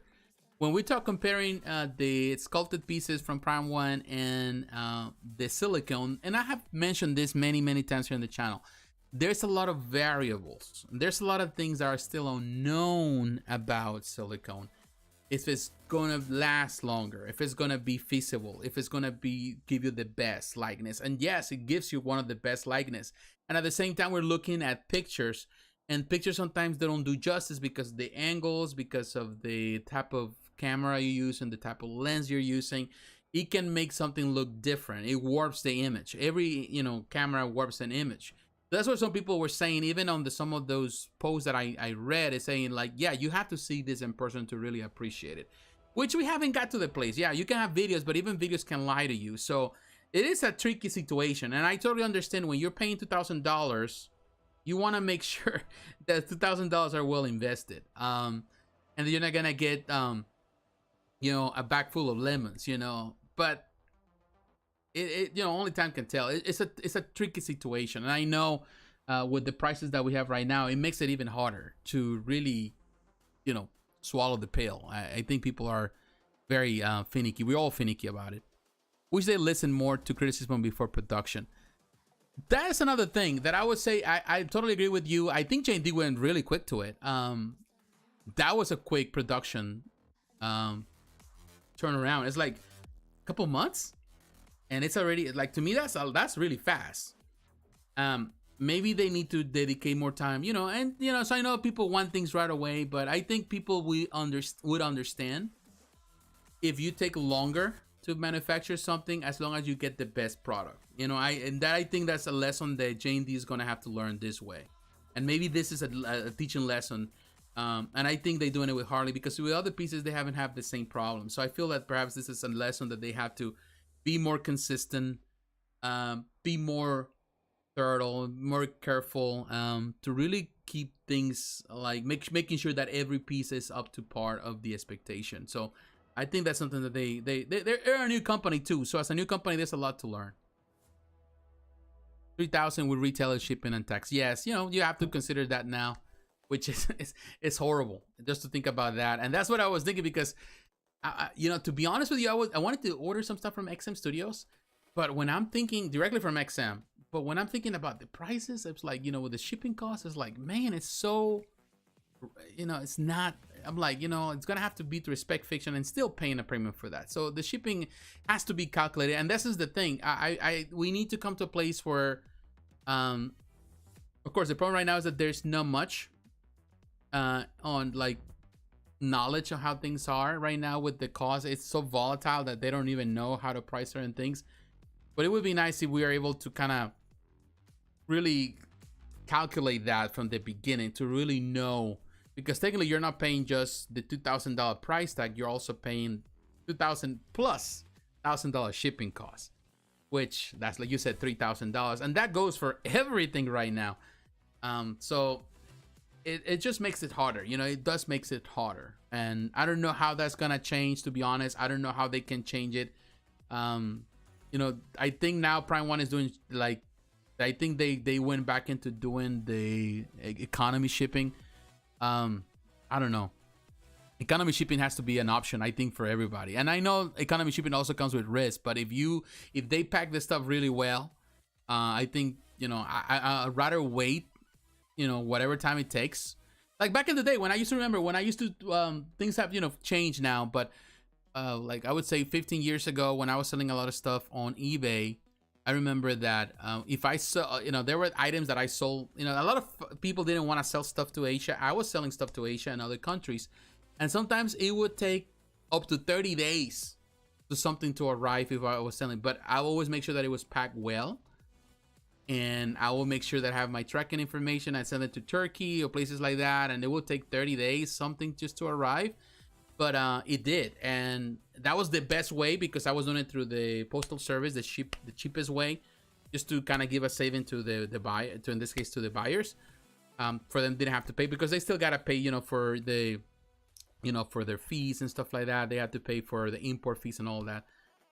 So I don't know. I feel that, you know, the option should be always there for cheaper alternatives for shipping, than instead of just paying premium dollars, because $1,000, that to me is hilarious. And yes, there's a lot of weight on some of these pieces, you know, massive weight. They come in big boxes, 2-3 boxes, but there has to be a way, you know. But of course, I'm not the one dealing with the shipping, so I really don't know. And I know when I was working on the previous job that I was working before the one I'm doing, we were dealing with shipping and container prices, and that was crazy. So I totally understand where they're at right now in some ways. Yeah, at the end of the day, this I ordered at the Queen Studios half scale Captain America. What do you think on the portrait that is silicone? It hasn't come out yet, if I'm not mistaken. We're still waiting on it, correct? I think it looks good. Well, of course, you know, looking at the prototype pictures. And talking about what we were talking about Queen Studios, now that Queen Studios is going to be carrying some of the Sideshow is going to be carrying some of Queen Studios, definitely that's going to be an alternative, which I think is going to help on the price of shipping. So hopefully Sideshow also start not only doing the boss that they just started doing today, but also they start doing some of the statues. That is going to add better for the price. You know, it's going to add an alternative. So that way we can see more statues, more of them here. And maybe we can see some of the statues at Sideshow Con or, you know, some of those events. Then we can decide how good is that. Yeah, we can talk with our wallets. I think that that's the only way. That's the only way, to be honest. You know, we can talk, discuss, and all that. The problem is that a lot of people discuss and argue and fight, but they're also paying the prices. And I think that's the problem, you know. And you know, we have to come to a place, and I think a lot of times it's because this mindset of urgency. The idea that some companies or some people think that, oh, if I don't buy this, then I'm out of luck. The problem with that is that, you know, the bottom line is that, you know, this is not eternal in the sense that, you know, yes, they produce a Captain America, but some company down the road is going to produce another Captain America, another Harley Quinn, another Batman. There's always going to be options, and better options, because everything improves. So ultimately, if you skip this Captain America, there's no sense of urgency. Like, if you skip this statue because you're not convinced, don't feel like, oh, you lost on something, because you're not losing anything. You know, another company or the same company is going to produce a better version down the line. And perhaps, you know, sometimes it's better to dodge the bullet, you know. It works that way. Yeah, still waiting on pre-order. What do you think about the price for the new Prime1 Dark Knight's Metal Batman for the DX? Judging by the quick raising of prices, I'm afraid of where we'll be in 2 years. I talked about it just not long ago. I talked about it. I mentioned it. I think I mentioned it. I think, oh, I did not. I don't know if I did. But in any case, I think it's high. It's high. It's really high. I think it's the highest so far on the line. The most expensive. It is huge, though. The base is huge. everything that the accessories, it is a big piece. And because of that, I do see why it's expensive. It's really big. Not happy with the price, but definitely it's gonna be another premium price. So I would say if you're going to order from them, you're planning to order from them, if they give you the option to do the economy shipping, go for the economy. Or unfortunately, Spec Fiction is not been carrying Prime1 stuff, but maybe it ends up at Sideshow. That would be another option. But yeah, I do think it's pricey. It's a beautiful piece, though. It's a beautiful piece, but definitely, if I'm not mistaken, the most expensive so far.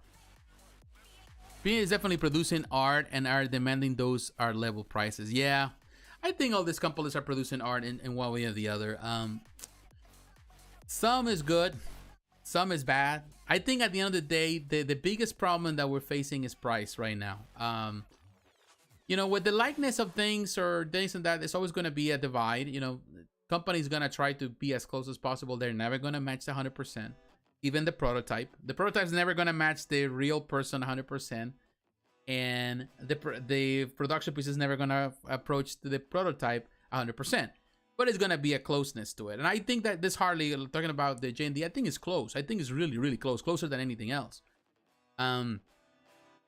I do feel that all these companies are doing art, but art, it's something that evolves and changes and adapts. And, you know, I feel that we're going to get to see more Harley Quinns, because I think Margot Robbie is super popular as a Harley Quinn. And we're going to see other versions from other companies, whether it's Blitzway, whether it's Prime1.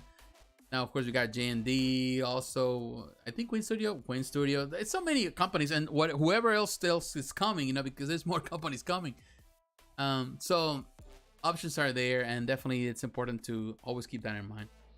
All right, my friends, I will tell you all, thank you for the conversation. I do appreciate it. Definitely it's good, and definitely I gotta go and rest because I gotta wake up early in the morning because we have some driving to do. And definitely excited because I want to go in to see my niece and celebrate her accomplishment now that she's graduating from college. And but yeah, I want to say to all of you, I appreciate it. I know today's Thursday. I don't know what tomorrow is going to bring. Perhaps there's new releases from, I haven't heard much from Iron Studios. I think they're going to have some stuff. I don't know if Sasha's going to release more stuff, or Twitterhead, I know it's about to release some stuff, but I don't know when, but I know it's going to be this month. So hoping for more stuff from the companies. We'll see. A good night, JP. Great discussion. Thank you for your time. No, thank you, Aaron, for your time also. Thank you for all of you. Thank you for the discourse. I love that. And what I like about this is that we get the chance to talk about and these things. And yes, like I mentioned earlier, we're never going to agree on everything. And I'm okay with that. Because at the end of the day, we are human, you know, and we have difference of opinion. And that's what makes this hobby important. That's what makes this community so interesting. And I have friends from all around the world, and many of you are from different parts of the world. I also too, Aaron, thank you for doing it. And you know, this is what I like about it is because I think we are very passionate people. All collectors are. I never met a collector that is not passionate. If you're not passionate, then you're not a collector. I think collectors, the reason why we collect things is because we're passionate about these things that we love so much. And we want to have something to remind us of the things that we love so much, of the characters that we love, the movies that we love, the cartoons, the comics, everything that we love. So we want to be reminded because we're passionate about those things. So we are passionate people. And that, of course, that, you know, flares some emotions, you know, from time to time in the groups. But at the same time, I feel that we need to be careful not to cross the line, us and also the artists and people. So that way we still have communication and we can converse and we can, you know, share constructive criticism to the companies. Also, the companies can accept it and take it and also be respectful towards the consumers. And I think that's how things grow. And I think that's how this hobby becomes better. And I think that that's when we get into see amazing pieces of art that people fall in love right away. Because there's communication. When there's no communication, then companies simply produce whatever in this case, whatever the licensor gives them the right to do. And sometimes they don't really know what they're doing. So, or they just doing what they think consumers want, and it's not what they want. It's just a lot of mixed messages there.